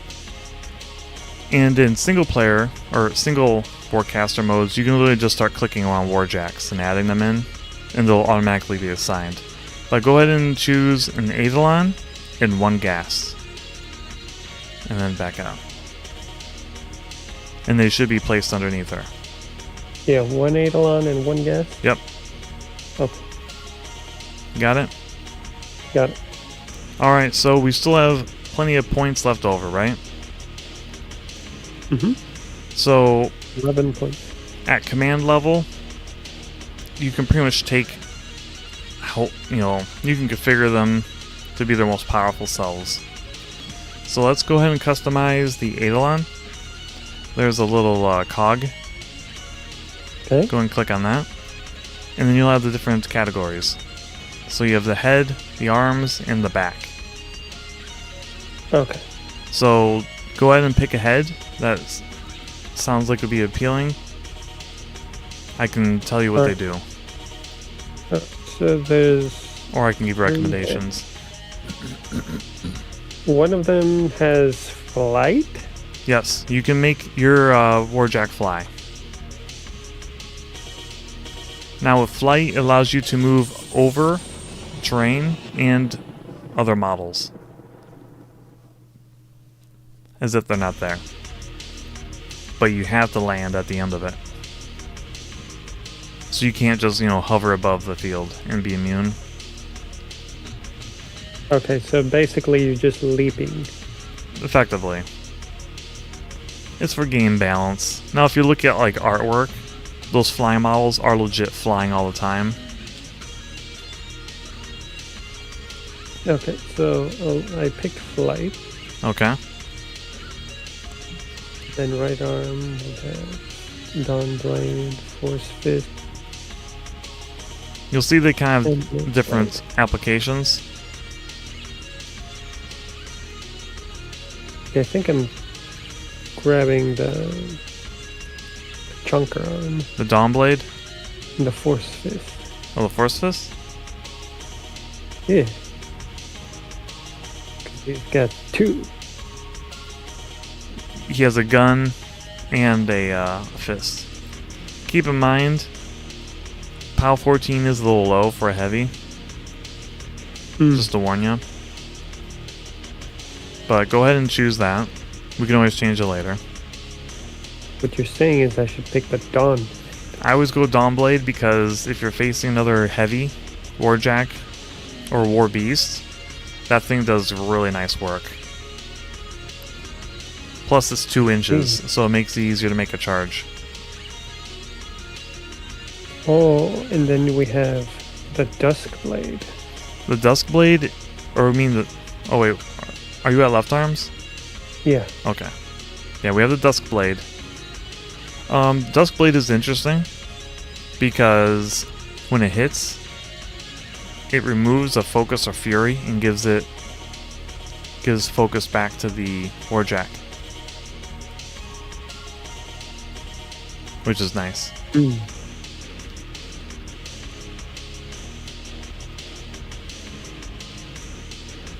And of course we have the Force Shield, which I went over with you earlier, which will boost his armor and gives him repel.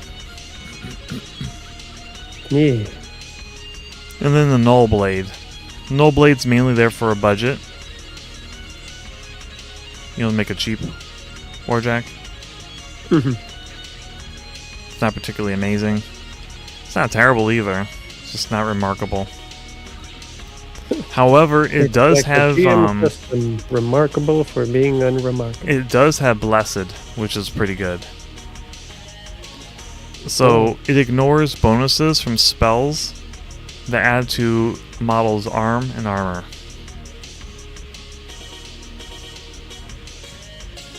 Which can be pretty handy depending on who your opponent is. But generally my configuration I always go with is Dawn Blade and Force Shield. That's what I always pick. I see. Makes for a very solid, beefy Warjack that can dish it out I love and still take it.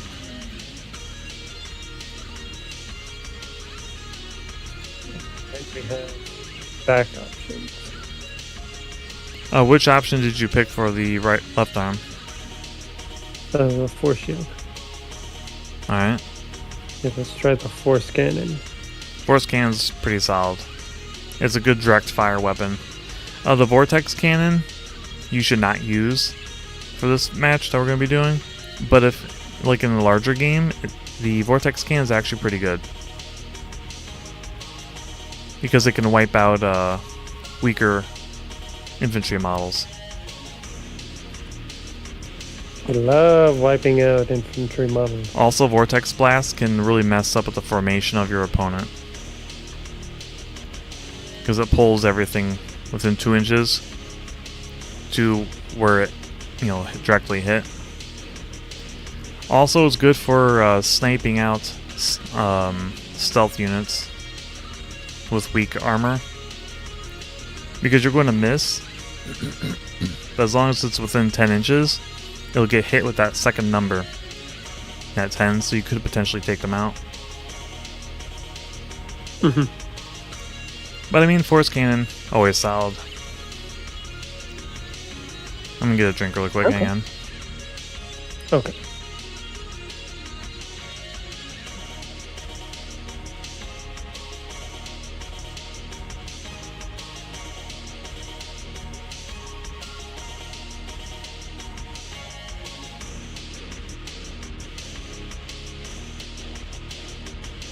Alright, I'm back. I'm running a fan that's drying out my throat.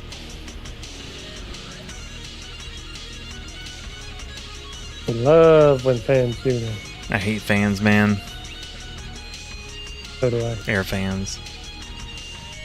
I hate oscillating fans. I'm fine with a ceiling fan. This is my ceiling fan. Let's doing this. Most unfortunate. Yeah. So, what is the final selection? You took the flight head. Are you sticking with the force fist, or did you go with the dawn blade? What's your recommendation? What was that? I took your recommendations. Okay.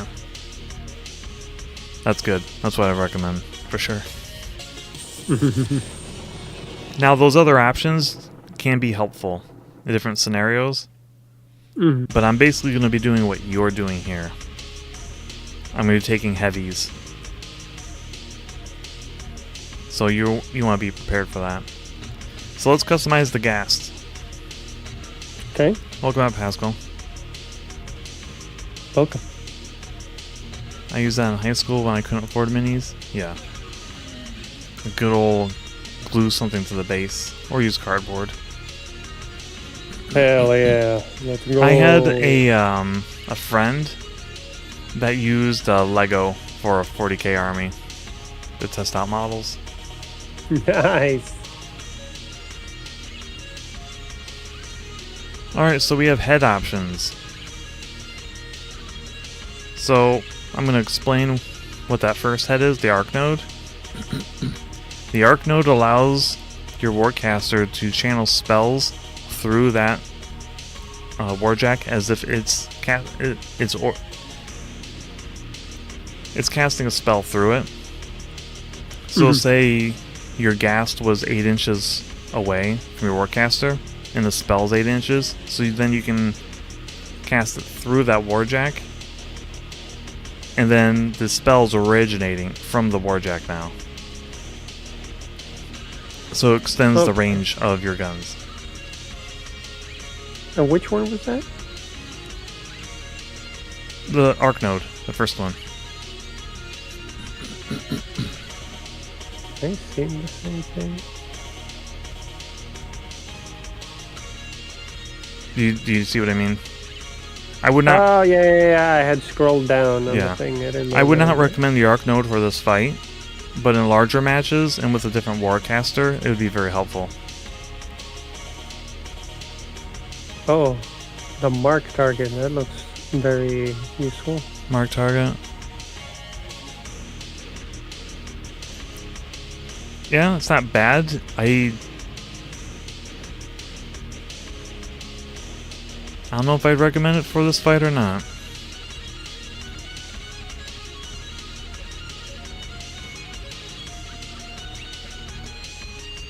I would say your best options for this fight that you're going to be doing would be either the fleet head or the stealth head. Okay, I picked the fleet. The fleet head is particularly strong because you can run and charge without spending focus, which is a big deal. Alright, so let's go to your right arm. I want the chain blade. Okay. I wouldn't. Sorry. This is why you're gonna be facing nothing but beasts in this match. Heavy bladed fist. No. Okay. Or yeah, heavy blade fist is what you want, or the halberd. One of those two. Because the halberd gives you +2 to the attack roll, which is really nice. Okay, I'll pick heavy bladed fist. Alright. These other arms do have a point. It's just this particular match we're going to be doing, not so much. Like the blaster fist, great if there's infantry. Because you can do all sorts of goofy things with it. Same with the chain blade, very good with infantry and like weaker beasts and stuff. Because that 3-inch range is pretty nice. And decapitation can get very strong.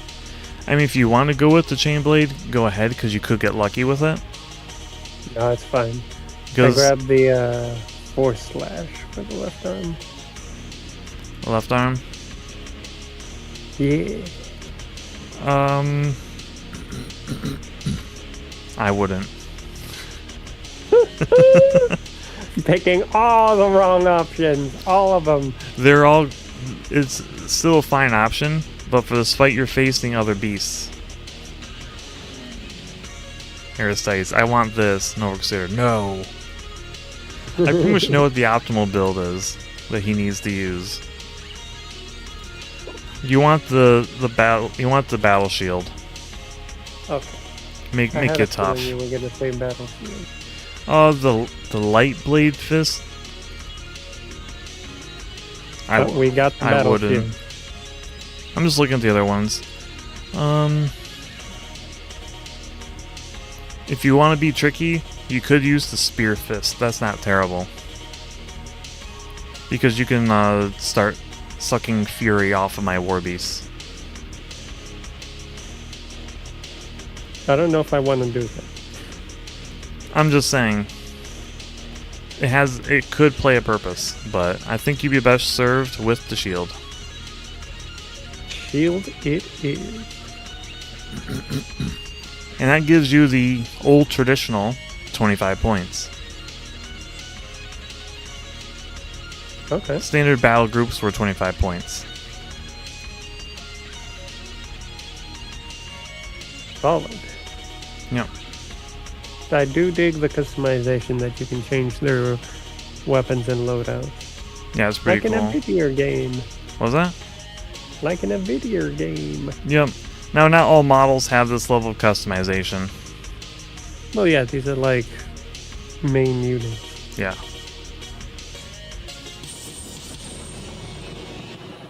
Okay, so what's next? One moment. I need to check something really quick.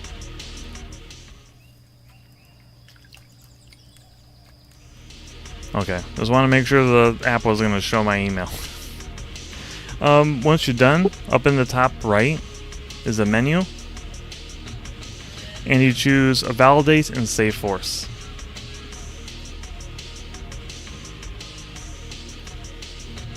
Okay. Did you do it? Click. Yeah. Alright, so now you have your army is saved. They're saved! And then when you back out, you'll see that listed under your forces. Yep. Now I'm going to create mine. Okay. And you can see what I'm going to build. Okay. I'm going to try to match your points. So, Shyrus is the Warlock starter. And she comes with a Vipix and a Hydrix. So for the Hydrix, let's see. The Diviner Head is usually the strongest because it allows you to boost attack and damage after seeing what your roll is. But it does have these other options, like Toothy Maul, which gives it 18 POW, which is pretty good. It has this AoE attack, which is extremely good because it's 3 inches. But Diviner is what I'm going to go with, because that's really powerful. Oh. Then over here, I have more head options. We have Blackhead, those 13. Flame Sprayer, which is a spray, which is really, really good. And then we also have, like, Horn Piercer. A lot of options. These are all very good options. I'm probably going to go with the Flame Sprayer, because over here I can have the same heads again, but this time I'm going to go with the Horned Piercer. Get some variety. Then I choose the dorsal spines or whatever. Now I can get my guy flying as well. And shield guard, which doesn't have much of a point. Oh, it could if you manage to get a force. Actually, it's not bad. I'm gonna fly too. We'll both have flying heavy war beasts, or heavy things. Yes. So that's the Hydrix. The Vipix.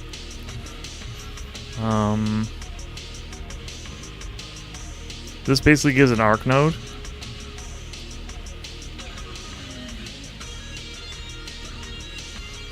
Ophidian.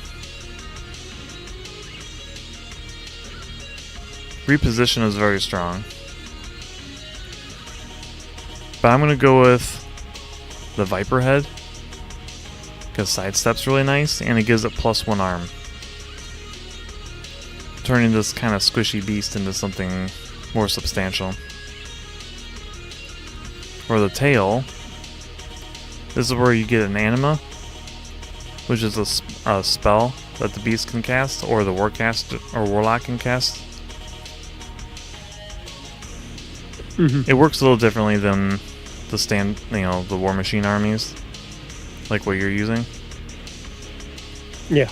I'm gonna go with the Hunter's Mark, because Hunter's Mark spells are really good, because it allows me to charge without spending or gaining Fury. Or having spin focused, I think. Yeah, without being forced. And it gains +2 speed. Very, very powerful. And then for these arms, I was going with the Impalers because they're really strong. But I'm 2 points over. So I'm not going to use them, I'm going to use the Cleavers. Because I want the match. So now we're both 25 points. Hell yeah. Save and validate. So go back out to the main menu.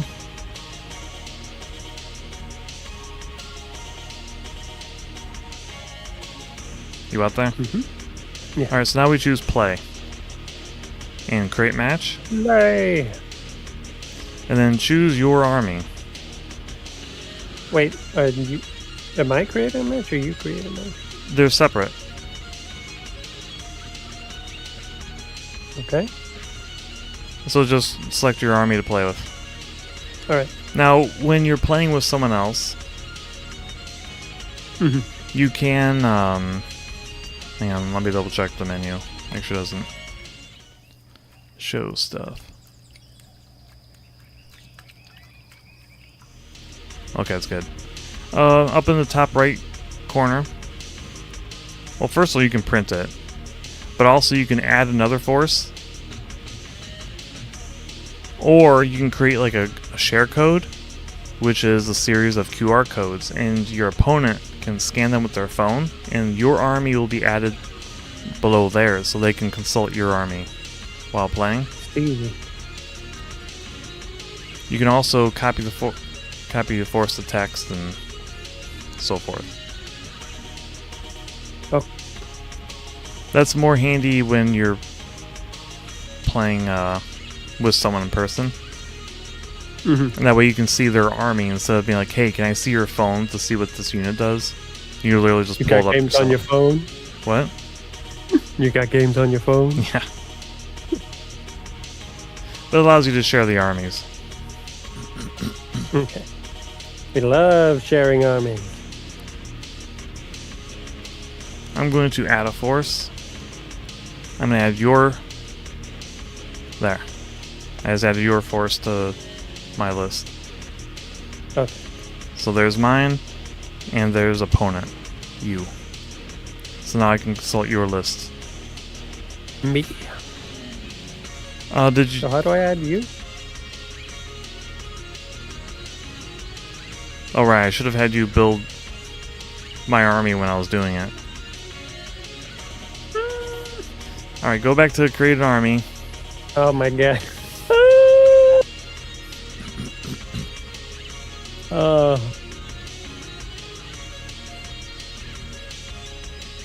Okay. Are you there? Yeah. Alright, go through the steps. Choose Were you Shadow Prime? Flame. Which one were you? Shadow Flame. Were you Candor? Huh? No, Shadow Wait, Flame. Shadow Flame.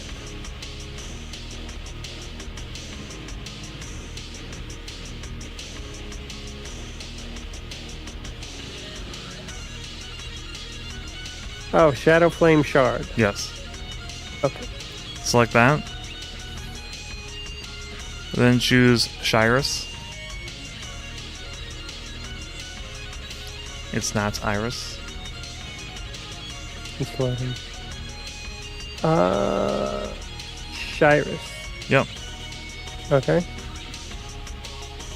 And then pick the Hydrix and the Vipix. Okay. What do I put on the Hydrix? These. Down here. Diviner, Flame Sprayer, Horned Piercer, and Wings. Okay, hold on. Alright, Divine. Flame Sprayer. Horn Pinch.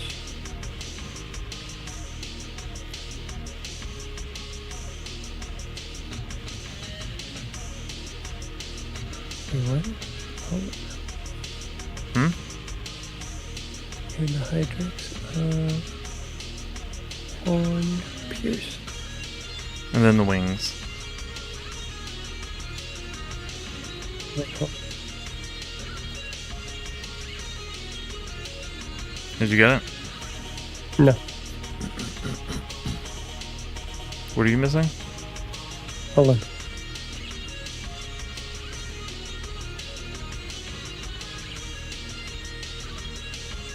Okay, got it. And the other one? For the Vipix, you want the Viper, Hunter's Mark, and Cleavers.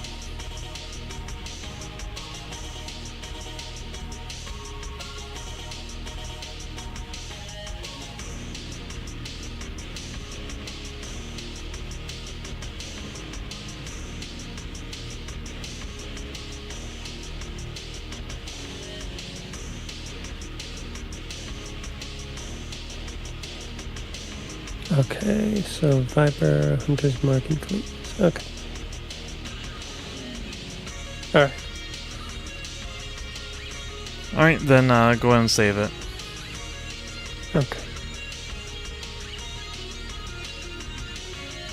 Alright. Gotcha. Alright, and then go back to your play match. And then up in the menu, up in the top right, just choose Add Force, and then select the one you made for me. Okay, done. You have an opponent force down at the bottom? Yeah. Yep, so now you can consult my army. Okay.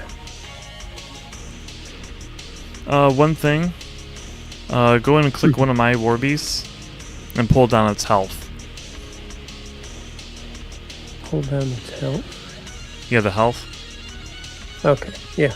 So they use something called a life spiral instead of the Holy grid. shit. Okay. And it represents mind, body, and spirit. If you disable the mind, its accuracy will drop to 1d6. If you knock out its body, its damage will drop to 1d6. And if you damage its spirit, it can only receive...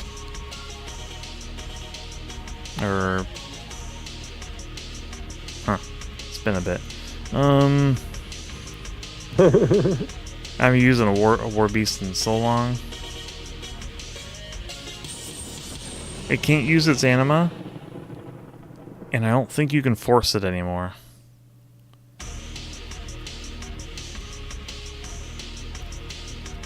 It's okay. I'm gonna kill the whole thing. Well, your goal is to kill my Or warlock. get eaten.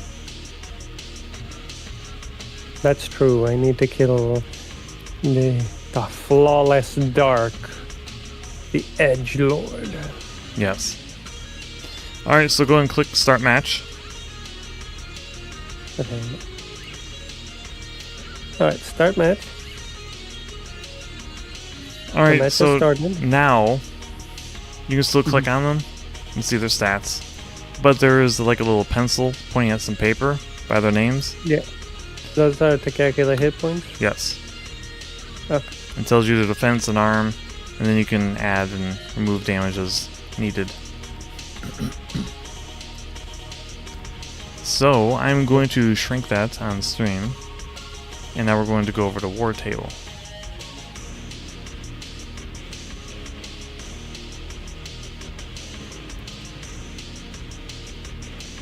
And I'll just increase this if we ever need it.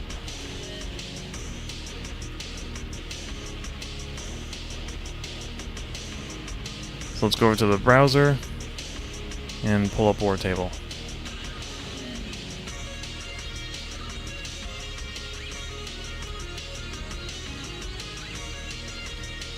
That was inconvenient. Okay, we're back in the War Table. Alright. Alright, so what now? I'm going to... Where's the scenario? Let's choose that. Oh, that's just a scenario. Never mind. Where's map? I'm going to choose a map.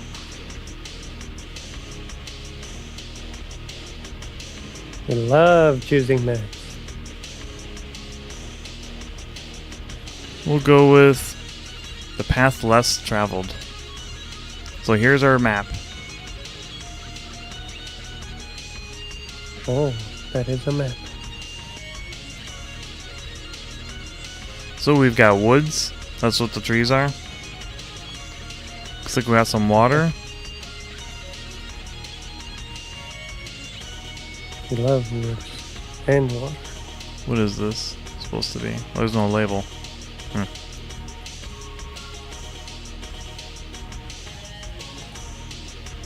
Oh, that's a hut. So this would be impassable terrain.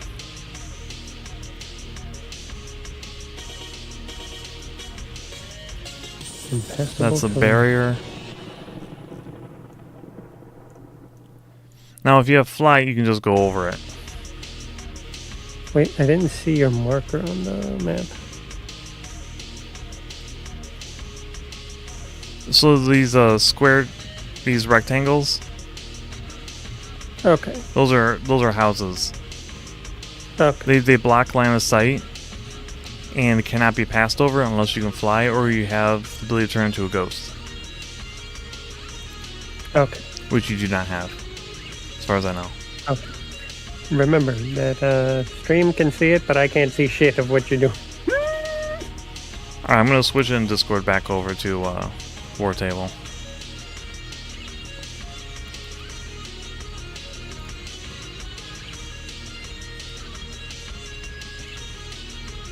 Share screen.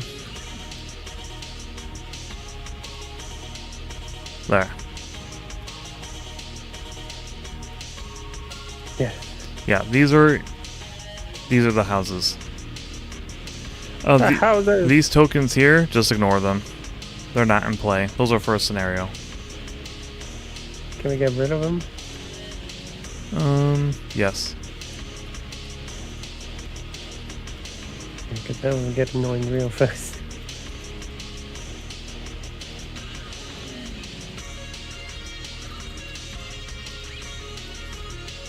Because we're just gonna do assassination. No scenario play. We love assassination. I mean, it's pretty fun. Won't deny that. You can zoom in using your scroll wheel.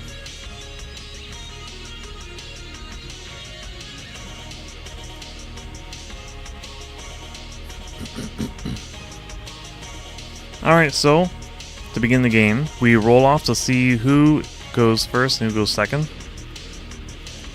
Okay. Down in the bottom, near the bottom of the list on the left, is roll.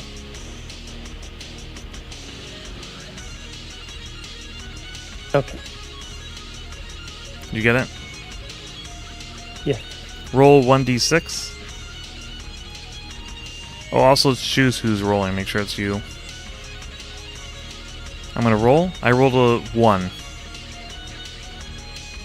Oh, you rolled a 1. I rolled a 6. You rolled a 1. I think that means you go first. I do. Actually, I get to pick. We're properly connected, right? What? We're properly connected, right? Yeah, I see your result. You rolled a 1. Okay. There's a game log over on the right. How does it recognize that I logged in? Because I titled the players. Oh, so whoever clicks the link is automatically Aristides. Yes. I see. I could have brought someone else in. They would be known as Aristides. Amazing. Doppelganger. It's a body snatches. It's the invasion of the body snatches. Yep. So I get to go. I'm going to click on deploy. No, I'm not. Where is it? No, I'm not. Deployment lines. Deployment lines. Go and click that. So, player 1 deploys 7 inches in. I'm going to go out from the bottom of the board. You can come from the top, alright? Okay. So I can place units up to 7 inches, unless I have an ability that allows me to go further in, but I don't. Not in this army. So then I'm going to select my units, so I click Add Model, and then I choose... Where are they at? Chimera? Chimera, that's what they're called in this. I choose Shiris, I just click on her. My color, I'm going to stick with cyan. Them burb colors? So there's Shiris, and then I'm going to choose a Hydrix and a Vipix. And then down at the bottom, below your head for stream is close. And they're clumped in the middle here, so I'm just going to grab them and move them. You see what I'm doing? Yes, I see it in the game. And you did that doing add model? Yes. Okay.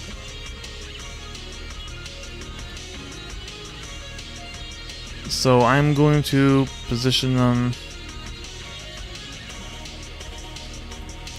like this. Now with Shiris, she has... Let me grab...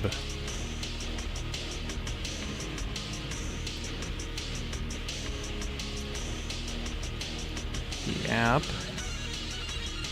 We go over her stats. She has a speed of 7. Spell attack of 6.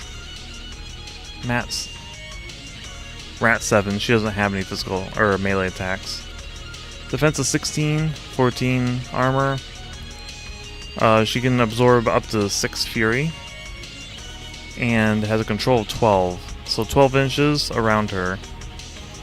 She can control her war beasts. Where do I find my characters in this list? What do you mean? Oh.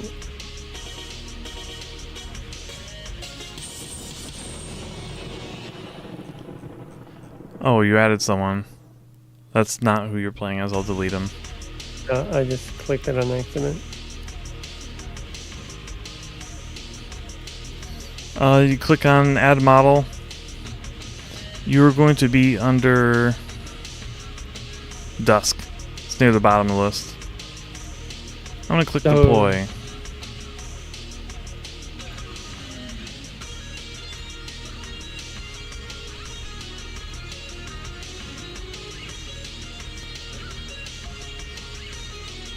I'm deployed.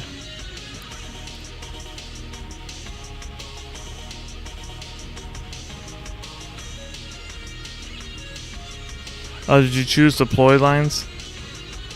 Deployment lines? It was in deploy line. Hold on. Click on it. Alright. So second player can go up to 10 inches in.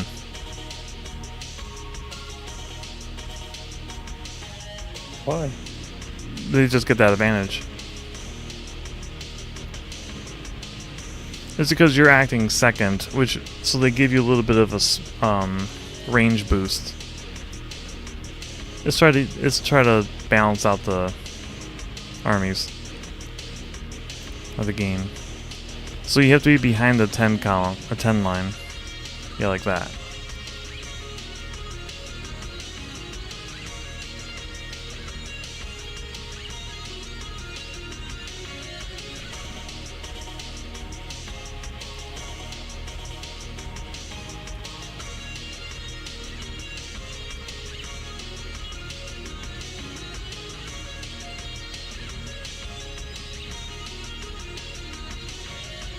You're going to want to place her behind one of your warjacks. Turn 1, it doesn't really matter, but getting in the habit is always good. That's what I figured. I couldn't tell which one. Your gas is over the line. No, the gas. There we go. Now you're good. And then choose done for deploying. Alright, so now I can begin. Let me see if there's any spells Shirus needs to get off quick. That's not helpful. Banishing Ward is not. Distraction. I don't have any. That's not a warrior model, so I can't use it. Hand of Destruction. That's pretty good and has an upkeep. So I get my full allocation of Fury on the first round. Because Warlocks work opposite to Warcasters, as you'll see. So I'm going to spend 2 Fury. Or no, never mind. I'm skipping steps. So now we activate I activate my models.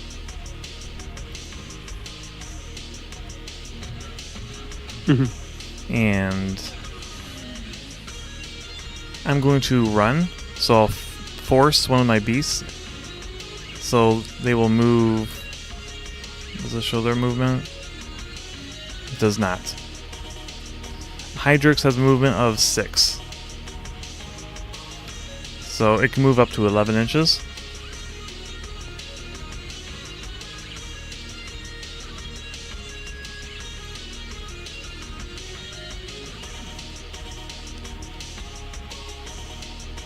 Like that. And then you hit the check mark to confirm. And that's his action. He's done, because movement costs... once you're done running, your activation ends. Okay. And then... is there a ruler? Suppose there isn't. Suppose a quick way to find out. I could just move her. So yeah, that's my command. It's 12 inches circle. That's my control range. So he's still within my control. Okay. But I'm going to go ahead and move her up, but she's going to move her normal advance. So I'm going to move 7. And then I'm going to cast, which will cost 2 Fury. To do what's called Hand of Destruction, which friendly models in my battle group gain an additional die on attack and damage rolls against target units. Never mind, I'm not going to do that because I don't have a target yet. This is my first time playing this army, so. Oh, good.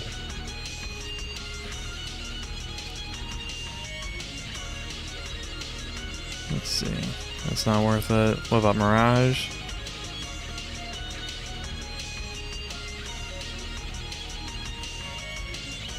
That's pretty good. I'm going to cast Mirage instead. Onto the Hydrix, which will still cost 2. What does that do? It during my control phase, he can move 2 inches for free.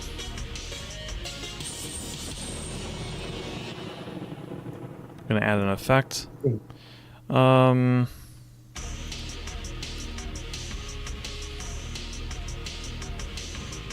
Is there anything?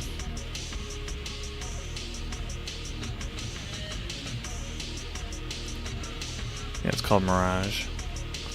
So you should be able to just select Mirage from the list. Yep. So he's under the effect of Mirage. You can click on my models to see what's going on with them if you like. There's Mirage, no description available. What? Yeah, you're gonna have to consult the actual app to see what Mirage does. Vipix is gonna, so he currently has 1 Fury on him because he ran. And the Vipix is also gonna run. He has a movement of 6. So he goes 11 as well. But he's not gonna go that fast. He's gonna go right there. That'll be his activation. That'll give him 1 Fury. So unlike Warjacks, the beasts generate points. They don't gain them right away because you gain focus. They do not. They have to generate Fury. Oh. And my Warlocks do not gain Fury in their control phase. They have to leech it from their beasts. So they're kind of the opposite. Alright, so that's my turn. One day. So now it's your turn.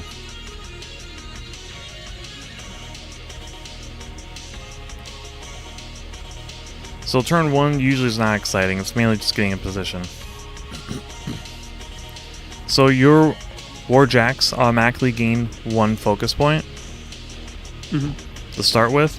And then your Warcaster can push out their focus points onto the Warjacks, up to 3 on each. So their total will be 3. Okay, so I gain 1 focus point, correct? On the Warjacks, your caster has their full 6. Because we're in the control phase. In the control phase is where you divvy out focus as well, along with resolving different effects if they're in play. Alright, so let me consult my app. I should put all of this on my laptop, not the computer.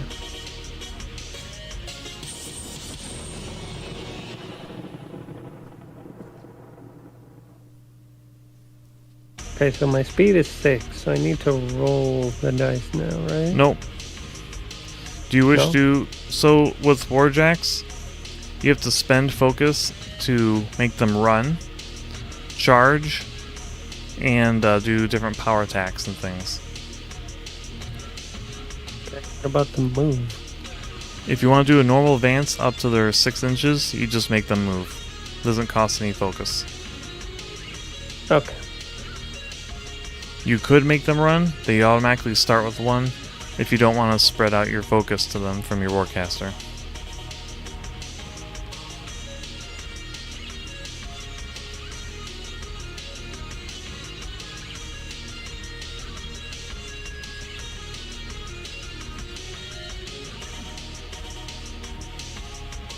There you go.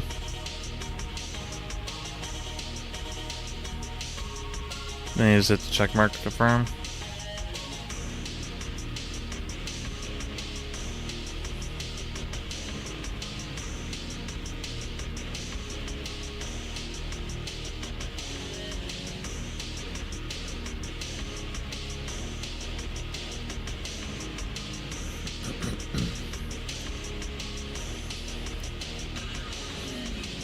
And for anyone watching, this is basically, we're just doing the basics. Unless something gets called into play. Because Warjacks do have something called power attacks, where they can do trample, slam, push and different stuff like that. But I don't think we're going to be doing any of that. No. But I'll let you know if something would give you an advantage, though.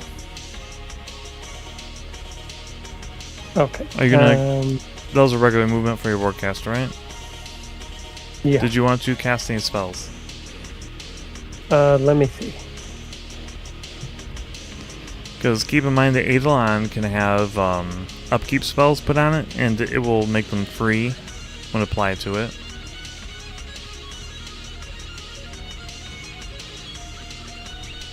Which is really handy.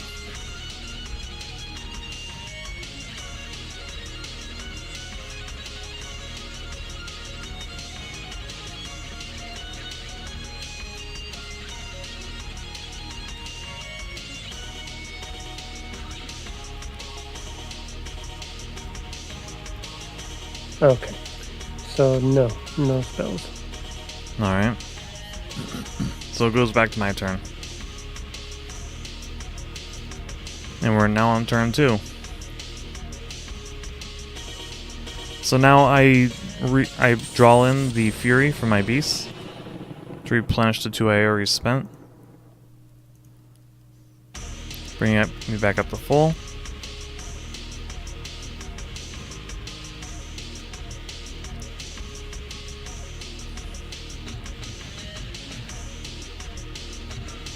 However, and this guy moves 2 inches for free.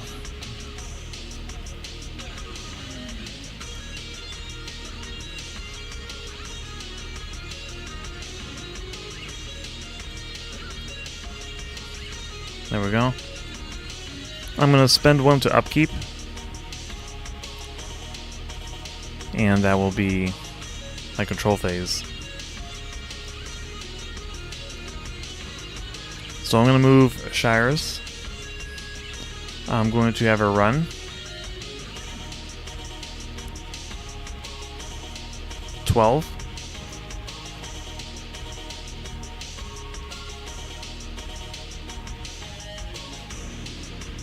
I have to move like this because I can't run into another model.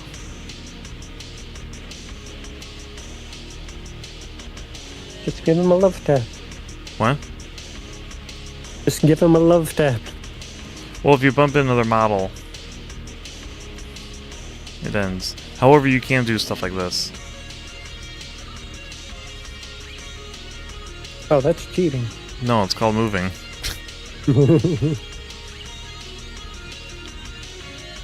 And that'll be her, because her activation ends.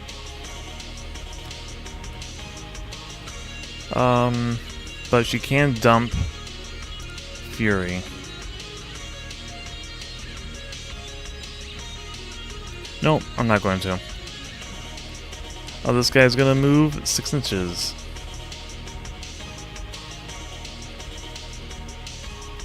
And can he attack anyone? He does have a range attack. Goes 8 inches, a spray. Let's see. Nope.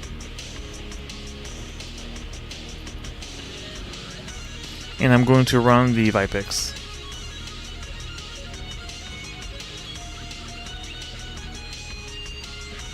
About right here.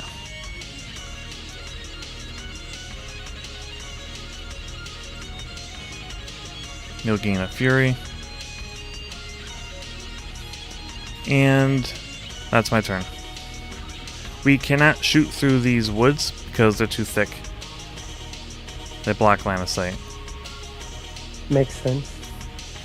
Now if you entered in, it would shorten the distance, and then we could, but... I see. Your turn.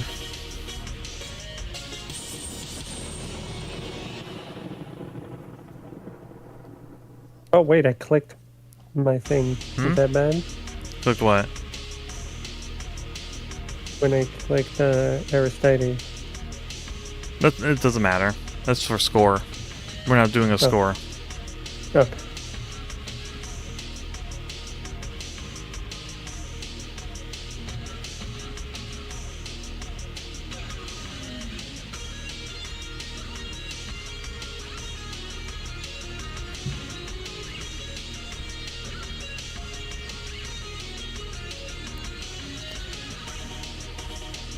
Now normally, since you're clipping through those woods, that would slow you down half speed while you're in duration, but you have fly, so you just go right over it. Oh, that's true. I didn't think so about that will not slow you down. I was just measuring. Okay.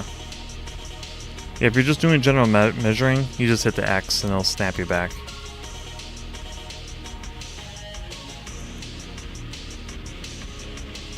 But if you want to do like a hypothetical, if you're trying to match up the gun, you can drop it there and then grab the icon again to act as, you know, like the range for its gun. You just don't confirm it.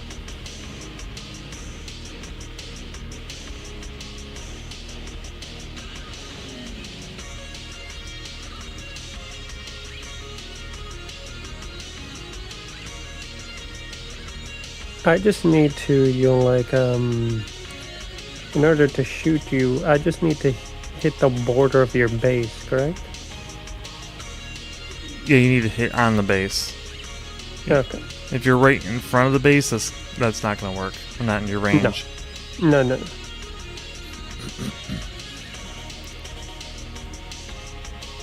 Let me consult my app. We love app consulting. It is pretty helpful.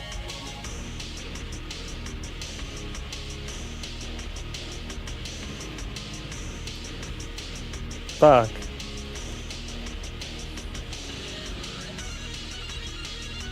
What? I have 5 range, not 6. Huh?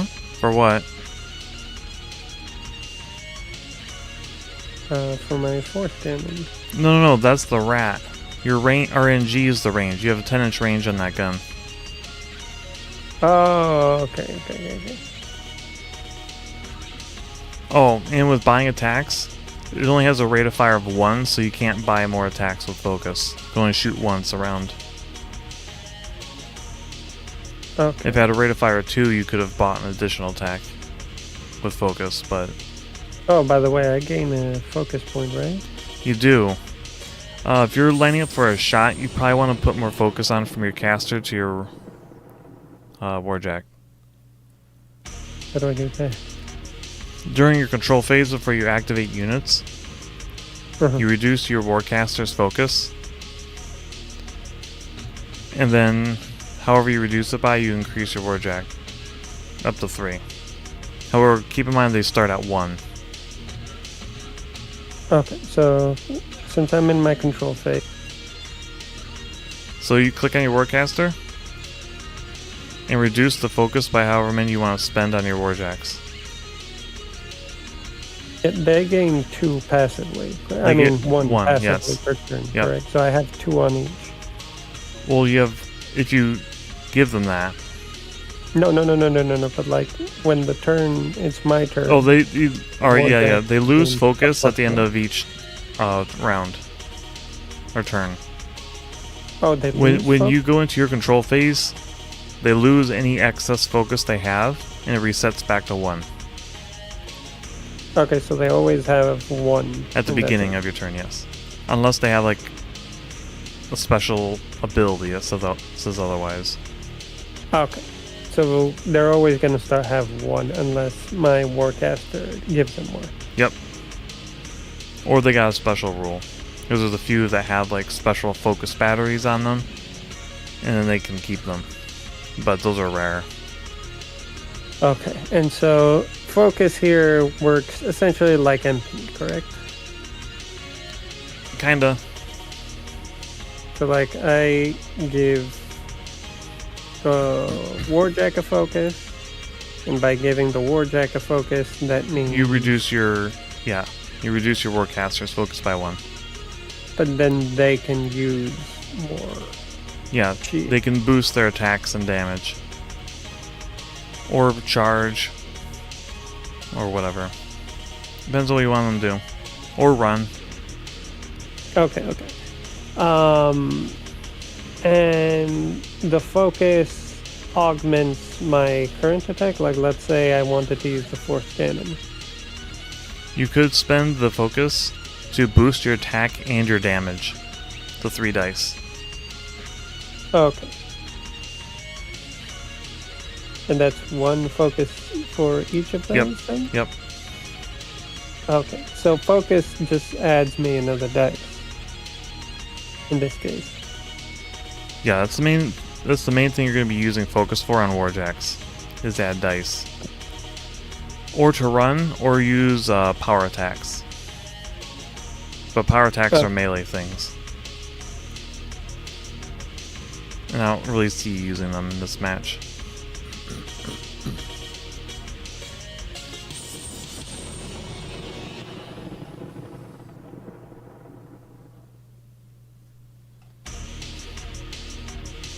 Okay, so I'm gonna give him 2 focus. So he's gonna have a total of 3 focus. Why? He doesn't have a total of 3 focus? You can have a total, but why are you going with 3? I gave him 2. I thought they had. Well, no. one. I mean, what do you plan on doing with that 3rd focus? For attack and damage? 1 for attack and 1 for damage? You only need 2 focus to do that. Okay, so I should just give him 1? Just give him 1. Because you're just gonna make him walk over and shoot the cannon, right? Yeah. Yeah, so you just need 1. If you want to boost. So he should be sitting on 2. Keep in mind, that's really close. See?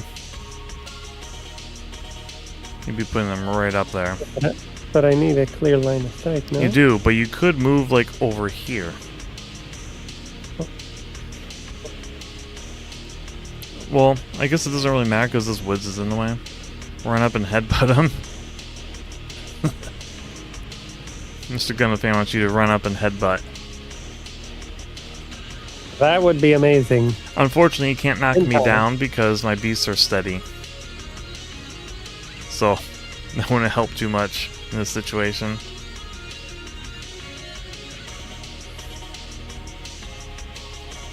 You can go on the water, it's just terrain. It's just to make it look pretty.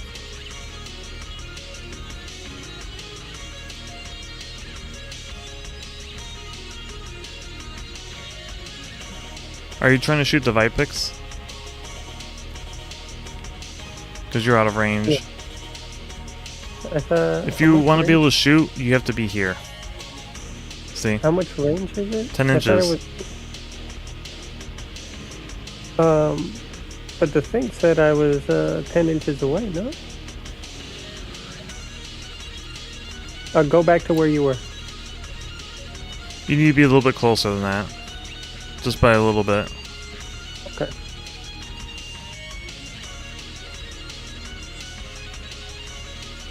Stop shoving to me. I think. Why did it say 10 inches? Hang on. I'm 10 inches away. I'm gonna move you. So from there, this is.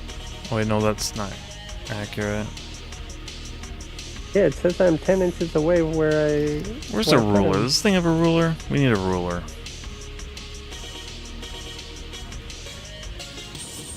Counters. Are there any rulers? No, that's not the same.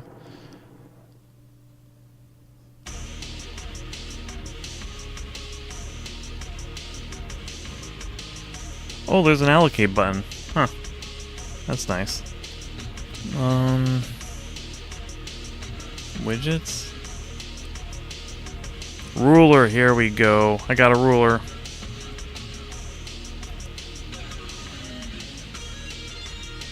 How do I rotate it?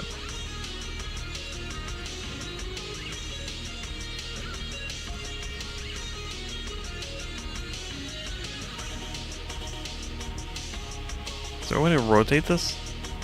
Oh, here it is. It's down at the bottom. So from where you're at, from that position. Alright, yeah, you're well within range. See the ruler? Ooh. Yep. Actually, you can move back a little if you wanted. I don't think so. You want to go there? like if I move further back, then it Like, it keep does in the mind, light. you probably want to get your heavy war jack into melee next round. So that's probably a good position to be in. Okay. Yeah. So go ahead and hit the check mark. Alright, and now you can attack.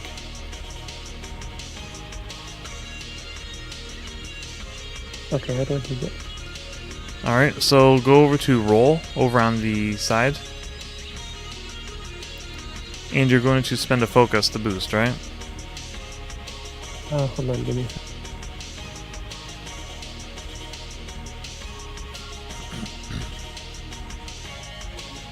Okay, I'm at roll. And you're boosting, right? Yes. So yeah, choose yourself from the top if it isn't already, and shoot and roll 3d6, because remember it starts at 2d6, and then you're boosting it to 3.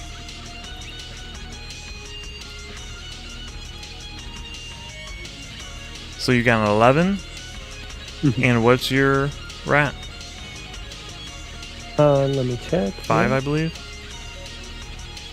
My rat is 5. All right. My defense is a 14. I So give you 2 damage? no, you rolled a 16 total, so you'll hit. Okay. Now go ahead and roll your damage. I assume you're going to boost that. Yeah. So you'll roll 3d6 again.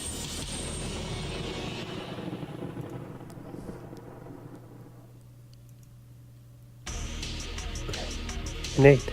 8, and you add that to 14. Okay. So you did 22 damage. Okay. My arm is a 17, so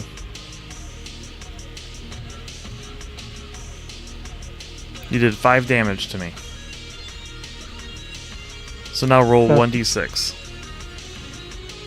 I roll 1d6? Yep, to see which spiral it hits. Hold on.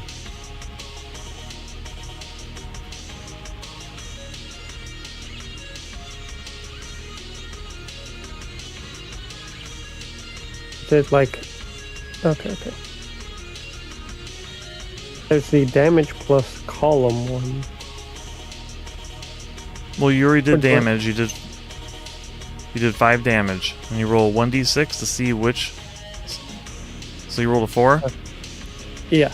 So you'll do 5 damage to the 4.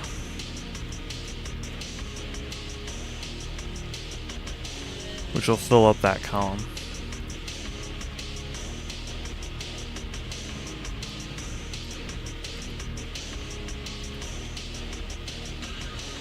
Impressive. But I'm still in the game. Yeah, I just damaged your body quite a bit. Yep. This predator blasted you. Now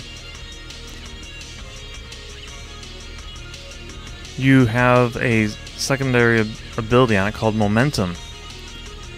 However, I'm not a medium base, so it doesn't apply to me. Large base model hit become knocked down.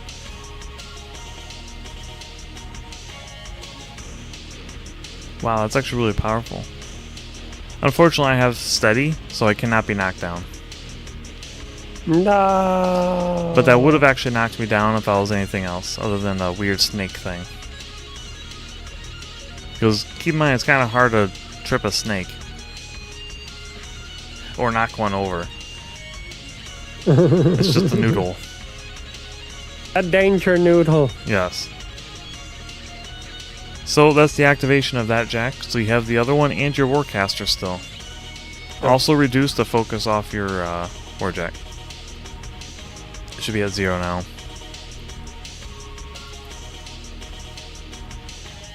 Okay.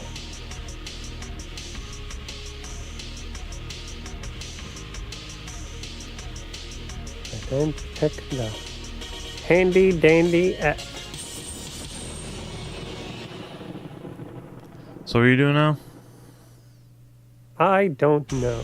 Let's see. Do you want to position your ghast or Yeah. use your I think Warcaster that- for something?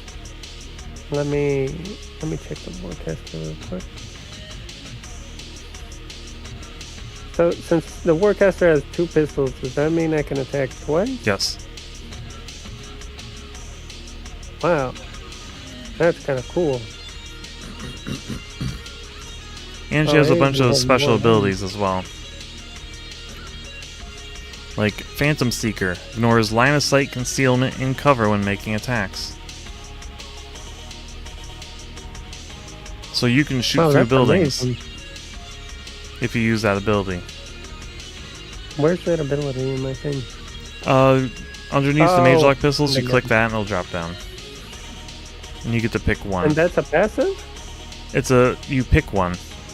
Oh, you pick one. Oh. Yeah, you don't get all 3 of those abilities. You only get the one. Okay.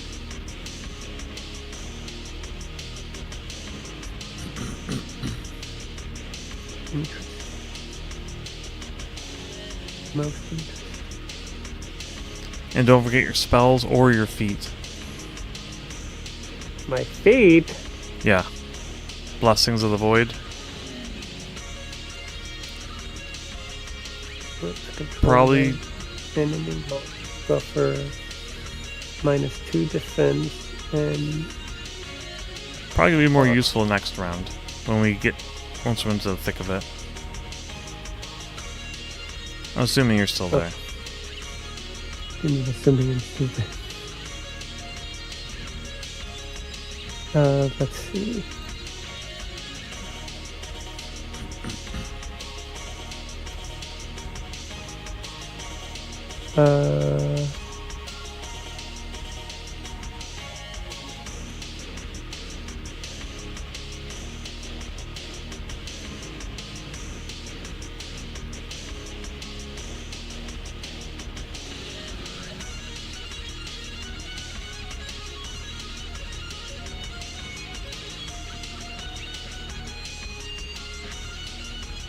Okay. And does the gas have any special? No. You could position it for the impending melee that's going to be coming. Okay, I'm gonna move him here.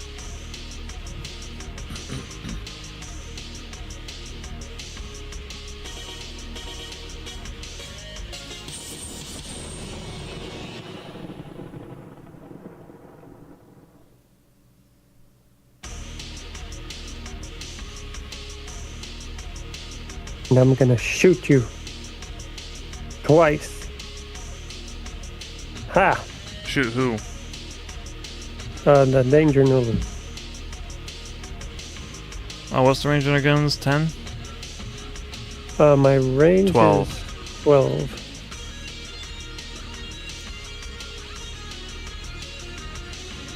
You know, you can shoot my Warlock, right? I want to kill that thing. Okay.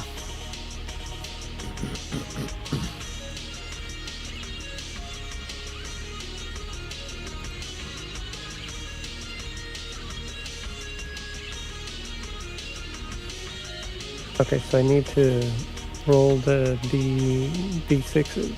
Wait, can I use a focus on myself? Yes. Okay. Hold on.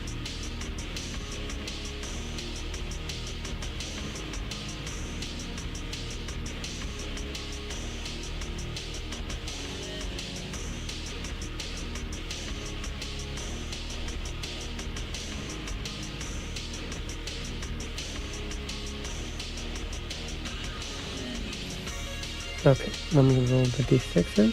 3 D6. Let me remove 2 force things. Let me remove 1 focus thing. Yeah, when you boost, you have to declare it before you actually roll. Okay, so I'm going to boost both my attack and damage. Well, So I have to each do them roll at a one time. Each roll. So at a if you're going time. to attack, you say, I'm going to boost the attack. And then, after you hit, then you say, then I'm going to boost the damage. Because if you miss, you can't boost damage. Know what I mean? Okay, that's good. You just have to spend it before you roll. Okay, I rolled a 13. Well, I mean, that alone hits. Okay. It's not hard. Plus 7, so Yeah, so that's a 20. yeah, that more than enough hits. Okay. I don't So, I don't think she really needs the boost to hit. Or never mind, it's a 14. It's worth it. Never mind. Okay. All right, so you're gonna boost the damage now. Yeah. All right. Go ahead and roll 3d6 plus 10.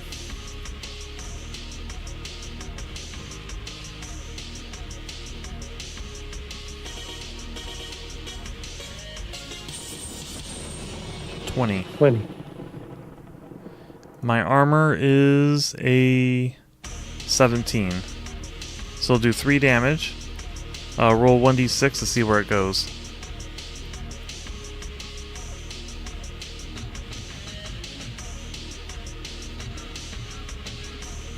Six.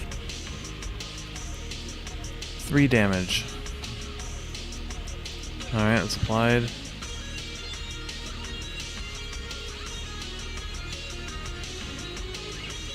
Alright, still have ways to go to kill it. However, you do have a second attack. Okay, this one I will not boost. Alright.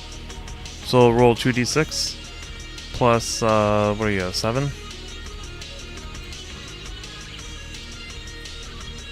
Yeah, we're at a 7. Yeah, so I didn't hit that second one.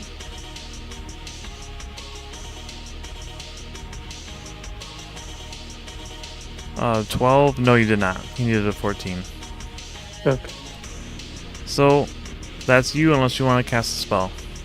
If you have any focus left. We're good.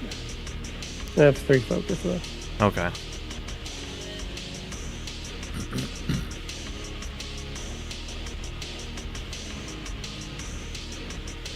You removed the gas, so I guess you're done? Yes. Alright, so it's my turn.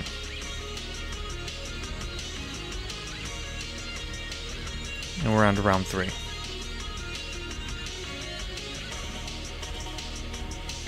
Verb round 3. Let's see. You're dead. Am I? You're undead, remember? I have an ability that works against living models, so I can't use that ability on you. That's hilarious.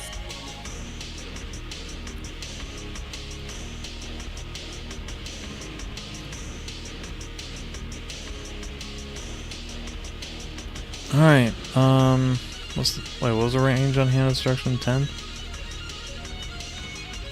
Or your War B status caster? I don't have line of sight. And I don't... Yeah, he's got eyeballs. He doesn't have eyeless sight.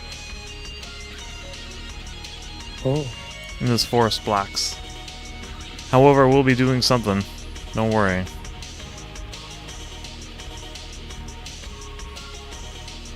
Let's see.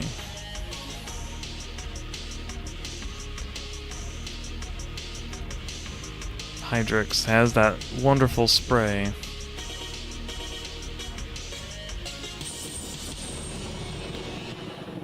Does not have... Does he have line of sight? 2... Does not.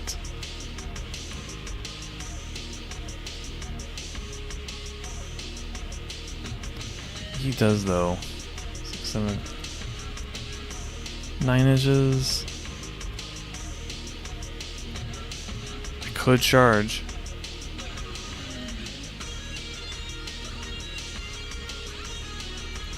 But I don't think the Vipix is going to be able to do much against that Jack. Oh, Do I have metal line of warriors sight? are too strong. I do have line of sight. You do? Yeah. I'm gonna suck the fury off of this guy onto my warcaster. Damn, you're gonna suck. Okay. He can move 2 inches, which he will.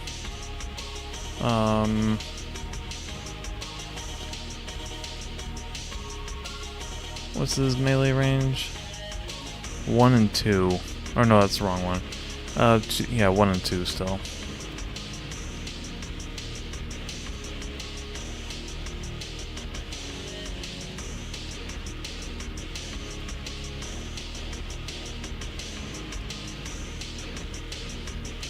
Six, 7, 8, 9. I could get in there. Yeah, why not? Why not?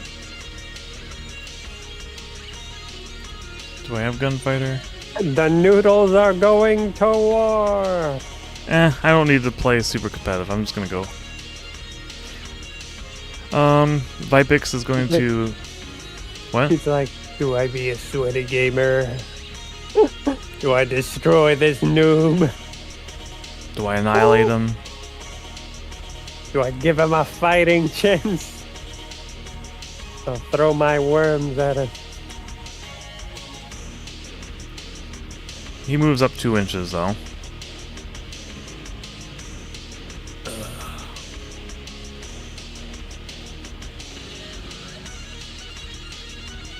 Yeah, it's fine. I'm probably not going to be able to get a charge off with him. Your noodles are too big and too fat. Actually, no, I could. I can. Don't worry. I'll destroy you. Like, just give me a moment. Ooh, they're clogging up the canal. Let's see.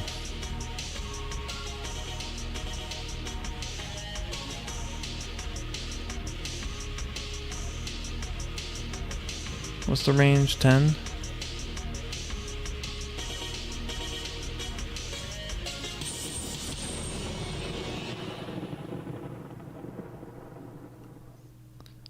I'm gonna play risky.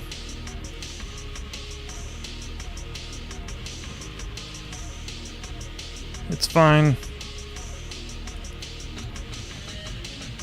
Gonna move up. I'm gonna cast Hand of Destruction. I need a 6. I'm just gonna roll. 2d6. Rolled a 9. I'll hit with Hand of Destruction. Who's firing? My warlock.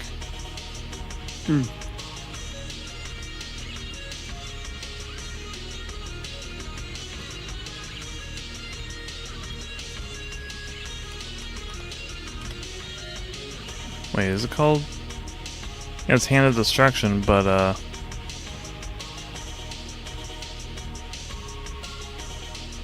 I'll just do that. Hand of Destruction is upon ye. Oh no! He put his hand on me. So now, when I attack, I gain an additional die on attack and damage rolls, discarding the lowest die. I see. Then, I'm going to cast the Anima from the Vipex. Oh no, not the anima. Hunter's Mark. So I need to hit. It'll cost me an additional 2. Bringing me down to 2. 2d6. Another 9. So you are now marked. Hunter's Mark. Oh no, I've been marked. Yes. No, I can't. Now he can't get married. Oh my goodness. And then I'm going to shoot your Warjack, small one. Or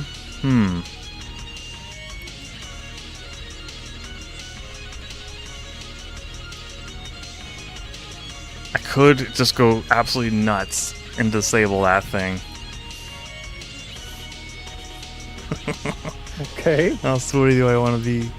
I'm going to... No, I'm going to shoot the... I'm Like shoot. rubbing your hands. I'm gonna It's shoot like, the oh guys. yes, I've been waiting for this moment all night. It's time. I'm going to shoot with Shadow Bind on the Envenom Blade. Oh my god, not the shadow bind on the Envenom blade. Yeah, I know.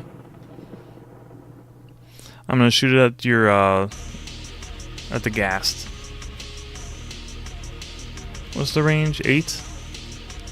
Pretty sure we've got 8 inches. Are you ignoring terrain? Oh, it's like Warlock. Yeah. Yep. Oh no, the Warlock's got 8 inches. It's so over for him. Roll 2d6. 7. That'd be a 14. That'll hit. And 2d6 damage. Plus 10. 17. That will not be enough to damage you. However, your defense is now reduced by 3, and you cannot advance. But you can shake it off if you want. Wait, so I can't walk? Correct. So what, you stunned me? I did. So what can I do and what can I do? You can shoot. You'll basically need to spend a focus, and you can just get rid of it. Okay. Now I get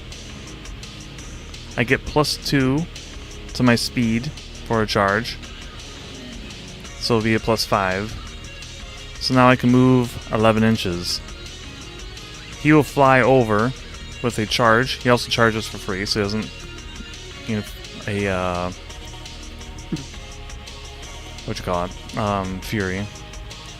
And I'm gonna plop him right here. Should be 1 inch. I didn't know this guy could fly. Yeah, remember? No, I don't remember. I specifically said I gave him wings. He drank all the Oh Red my Bull. God. No kidding. So now he's engaging all of your guys. When you're engaged, does that mean you're stuck fighting that person? You are, but you can forfeit your attacks to leave the fight. So my initial... Oh man, I might just assassinate you right here. I'm sorry. That's okay. It's quitting time anyways. Alright, so my initial attack has to go against your Eidolon. Regardless. What? Because when you charge someone, the first attack has to go against the actual charge target. Oh, okay. Yeah. So Hydrix has... I'll use the Horned Piercer. Roll 3 dice and drop the lowest.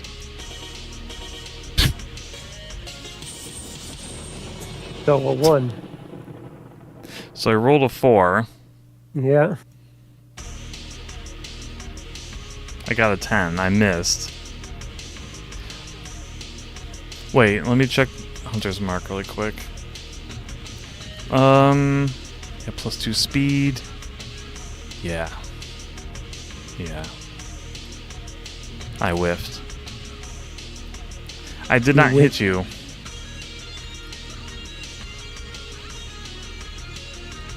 Oh no, a classic Nova roll. Yeah, a classic. Alright, I'm gonna... Classic Nova roll. I'm going to bite your Warcaster. Oh my god. I'm gonna boost it. Oh wait. I have Diviner on for one of his heads. I can boost it after the fact. So I'm gonna roll an additional d6. Let's see if I hit your Actually, no. Hitting the Warjack doesn't mean anything. killing your Warcaster means everything. So never mind. Anyway, I'm going to attack your Warcaster now. Rolling 3d6, dropping the... Okay. Oh wait, no, it doesn't have the mark on it, so it's just 2d6. 10, 16. You're what, 14? Defense? Let me consult it. I am defense 15. 15? 16 will hit. Okay. I'm going to attack. Okay. Well, I already attacked. So now I'm going to do damage. I'm just going to say I'm going to boost it right up front because it doesn't matter what the diviner says. Or no, wait, no. If I roll super hot, it doesn't... I'll just keep... 3. Ugh. I'm going to roll one more. What? 5 damage, or... What's your defense? Consulting the app. I just did... My defense is 15. I did 21 damage, so I'll do 6 damage to you. Okay. Now, what you can do is... Do you have any more focus? Yeah? You can spend that to reduce that damage by 5. Where are my life points on that? You click the little paper and it's not showing pencil. me her life points. Oh, max. Oh, yeah, because hers is static. How much damage you supposedly did on me? I did 21, 6? so it would be 6. So you could reduce it down to 1 by spinning a focus. Okay, so I'll do that. Okay, so you'll do inflict 1 point.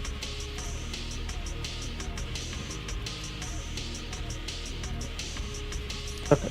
Now I'm going to use my flame sprayer on you. How many times does this motherfucker attack? A lot. Oh my god. We'll see if it matters though.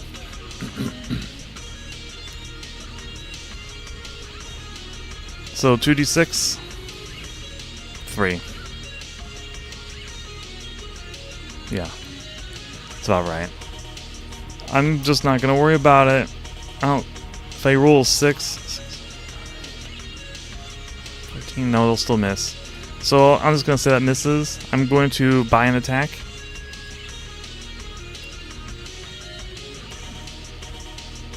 And I'm going to use my Horned Piercer. Okay. Roll 2d6. 7. That'd be 13. That's close. I'm going to go ahead and boost it with my divining ability, adding 6 more. So what was that total? Sweet, that activates my critical because I rolled 2 6s. Oh. So this might hurt a lot. Okay. I'm going to now roll damage. 9. I'm gonna boost it with my diviner. 9, 10, 11.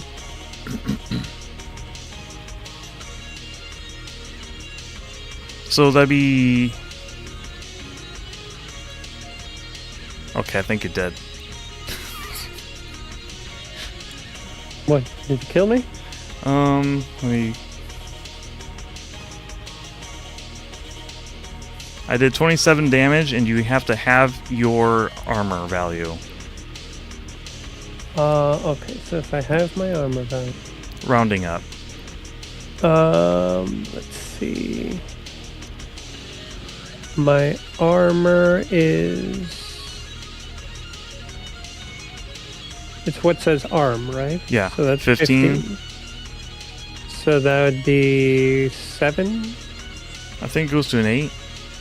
Okay, 8 if we round up? Yeah, so it's 27 minus 8, so I did 19 damage to you. Okay, so you won. Yes. Yep, yeah.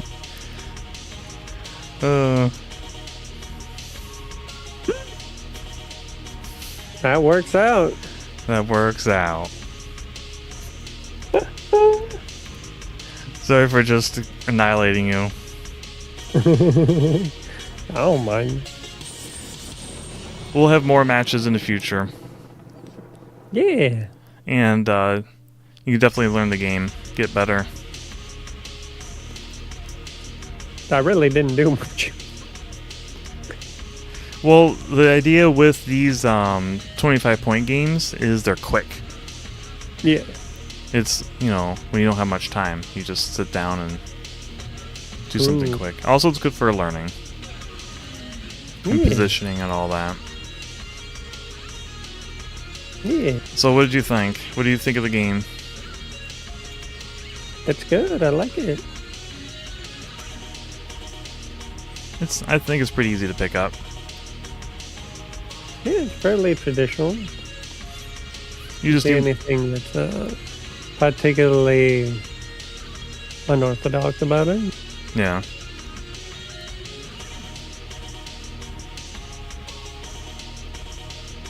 Good skirmish game.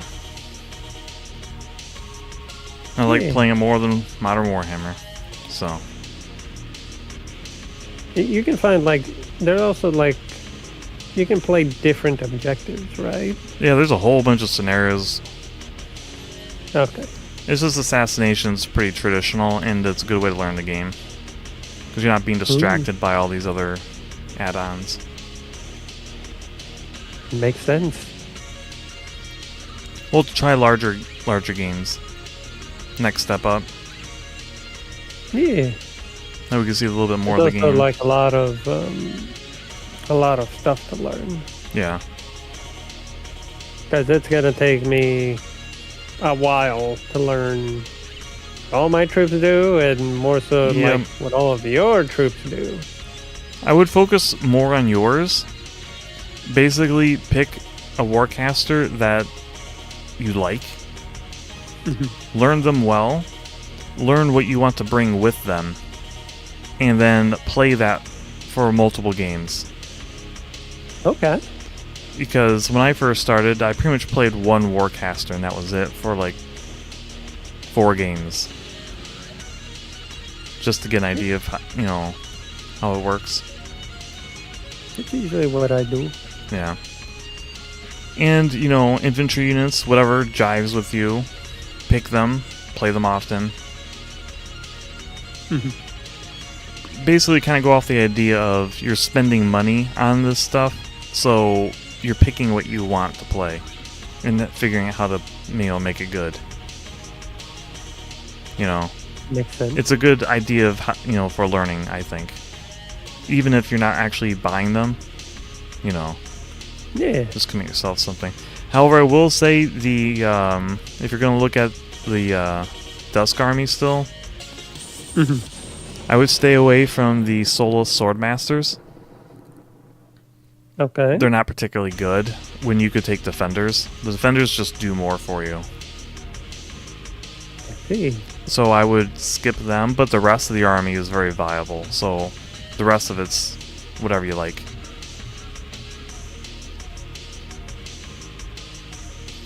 The Swordmasters still do stuff, but they're just not very good in comparison as cheap troops.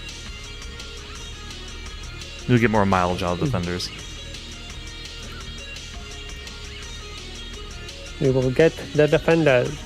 Yep. I mean, if I play that army. Like, If you play it, yes. Isn't that the army that you use? Yeah. Well, then, yeah, like, I'd use the other guards. I mean, just keep using this one. I'm But why? planning on focusing on the Shadow Flame, Are you switching armies? effectively. Oh. For online play, I'm playing Shadow Flame. I want to learn a new faction. I play Dusk locally. I see. Also, I am getting into them for that too, because they're a cool faction.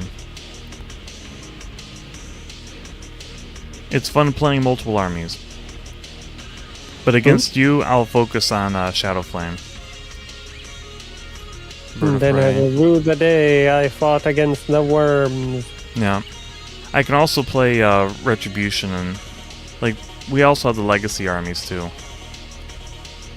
I would recommend sticking with the Prime main armies, though, and not the Legacy, while learning, though. That makes sense. Because they're more balanced between each other, and they represent the game better. Yeah, in its current state. Yeah. The Legacy armies are still good, but once you're familiar with the game, I would definitely give a look at the Legacy armies. Because the main problem with the Legacy armies is they're huge. There's a ton of options, so it's a bit overwhelming for a new player. Yeah. Oh, that makes sense. Yeah. Yeah, I'll definitely be doing more Warmachine streams in the future. Maybe even with additional people. Oh! We'll just see who I can wrap into the game. I mean, I know a few people that seemed at least mildly curious. Yeah. So, hoping to teach more people. So this was a basic overview of the game.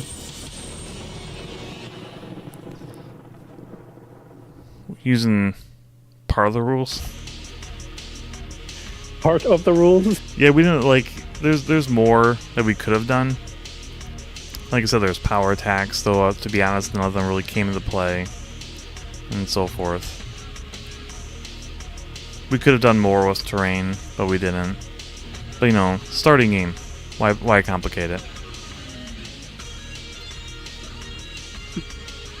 But you did see the main body of the game. Gaming rules. Yeah. Alright, well. Wait, is this a die roller right here? Oh, it is. That's convenient. There's another button for rolling dice at the bottom. Oh. Yeah, what did you think of War Table? Link in the description if you ever want to use it, by the way. I think the app, I think both the page and the app are excellent. Yeah. I wish they'd be combined, but... Well, they're War good. Table is actually not associated with Steamforged games. It's a totally separate thing. I figured, Yeah. looking at it, because it uses the same front end and back end as other programs. It's just Yeah. reskinned. And with rules applied. Yeah, it's been modified. Yeah. Yeah. Well, that was Warmachine. I'm going to be wrapping it up here. Upcoming streams. Tomorrow I'm going to be playing Death Road to Canada using the Night of the Living 2 Views mod, which adds my character Riker, and I've been going to be playing it with Lord Mullington, who has also been added in to the mod. He'll be playing as himself. Yay! We'll be playing that tomorrow in the afternoon. At the usual time I would play other games, so 2 p.m. EST. On Sunday, should be playing God Eater 2 with Matsukaze Gaming and Pascal Saucer, also in the afternoon. Most likely. I should probably message Matsukaze to make sure he can play. But I think he can, but we'll see. I might drop in for tomorrow's stream if I'm awake. What do you mean? Oh, for the Death Road to Canada. You mean to play with us, or? Yeah. I'll ask him if he wants an extra. Okay. I will I see. just need to make sure, No, that's fine. I imagine he'd be okay with it. But alright, yeah, if you're available, that'd be cool. Yeah, we'll see if I'm awake. Yeah. We shall see. We shall see. Alright, well, thank you for watching the stream. Hope you enjoyed it. Hope you enjoyed a glimpse into Warmachine. And I'll catch you all later. Goodbye. What's Nova? Have some burbs. You gonna say the thing? Barbs! There we go. You usually do. Alright. Good night, everyone.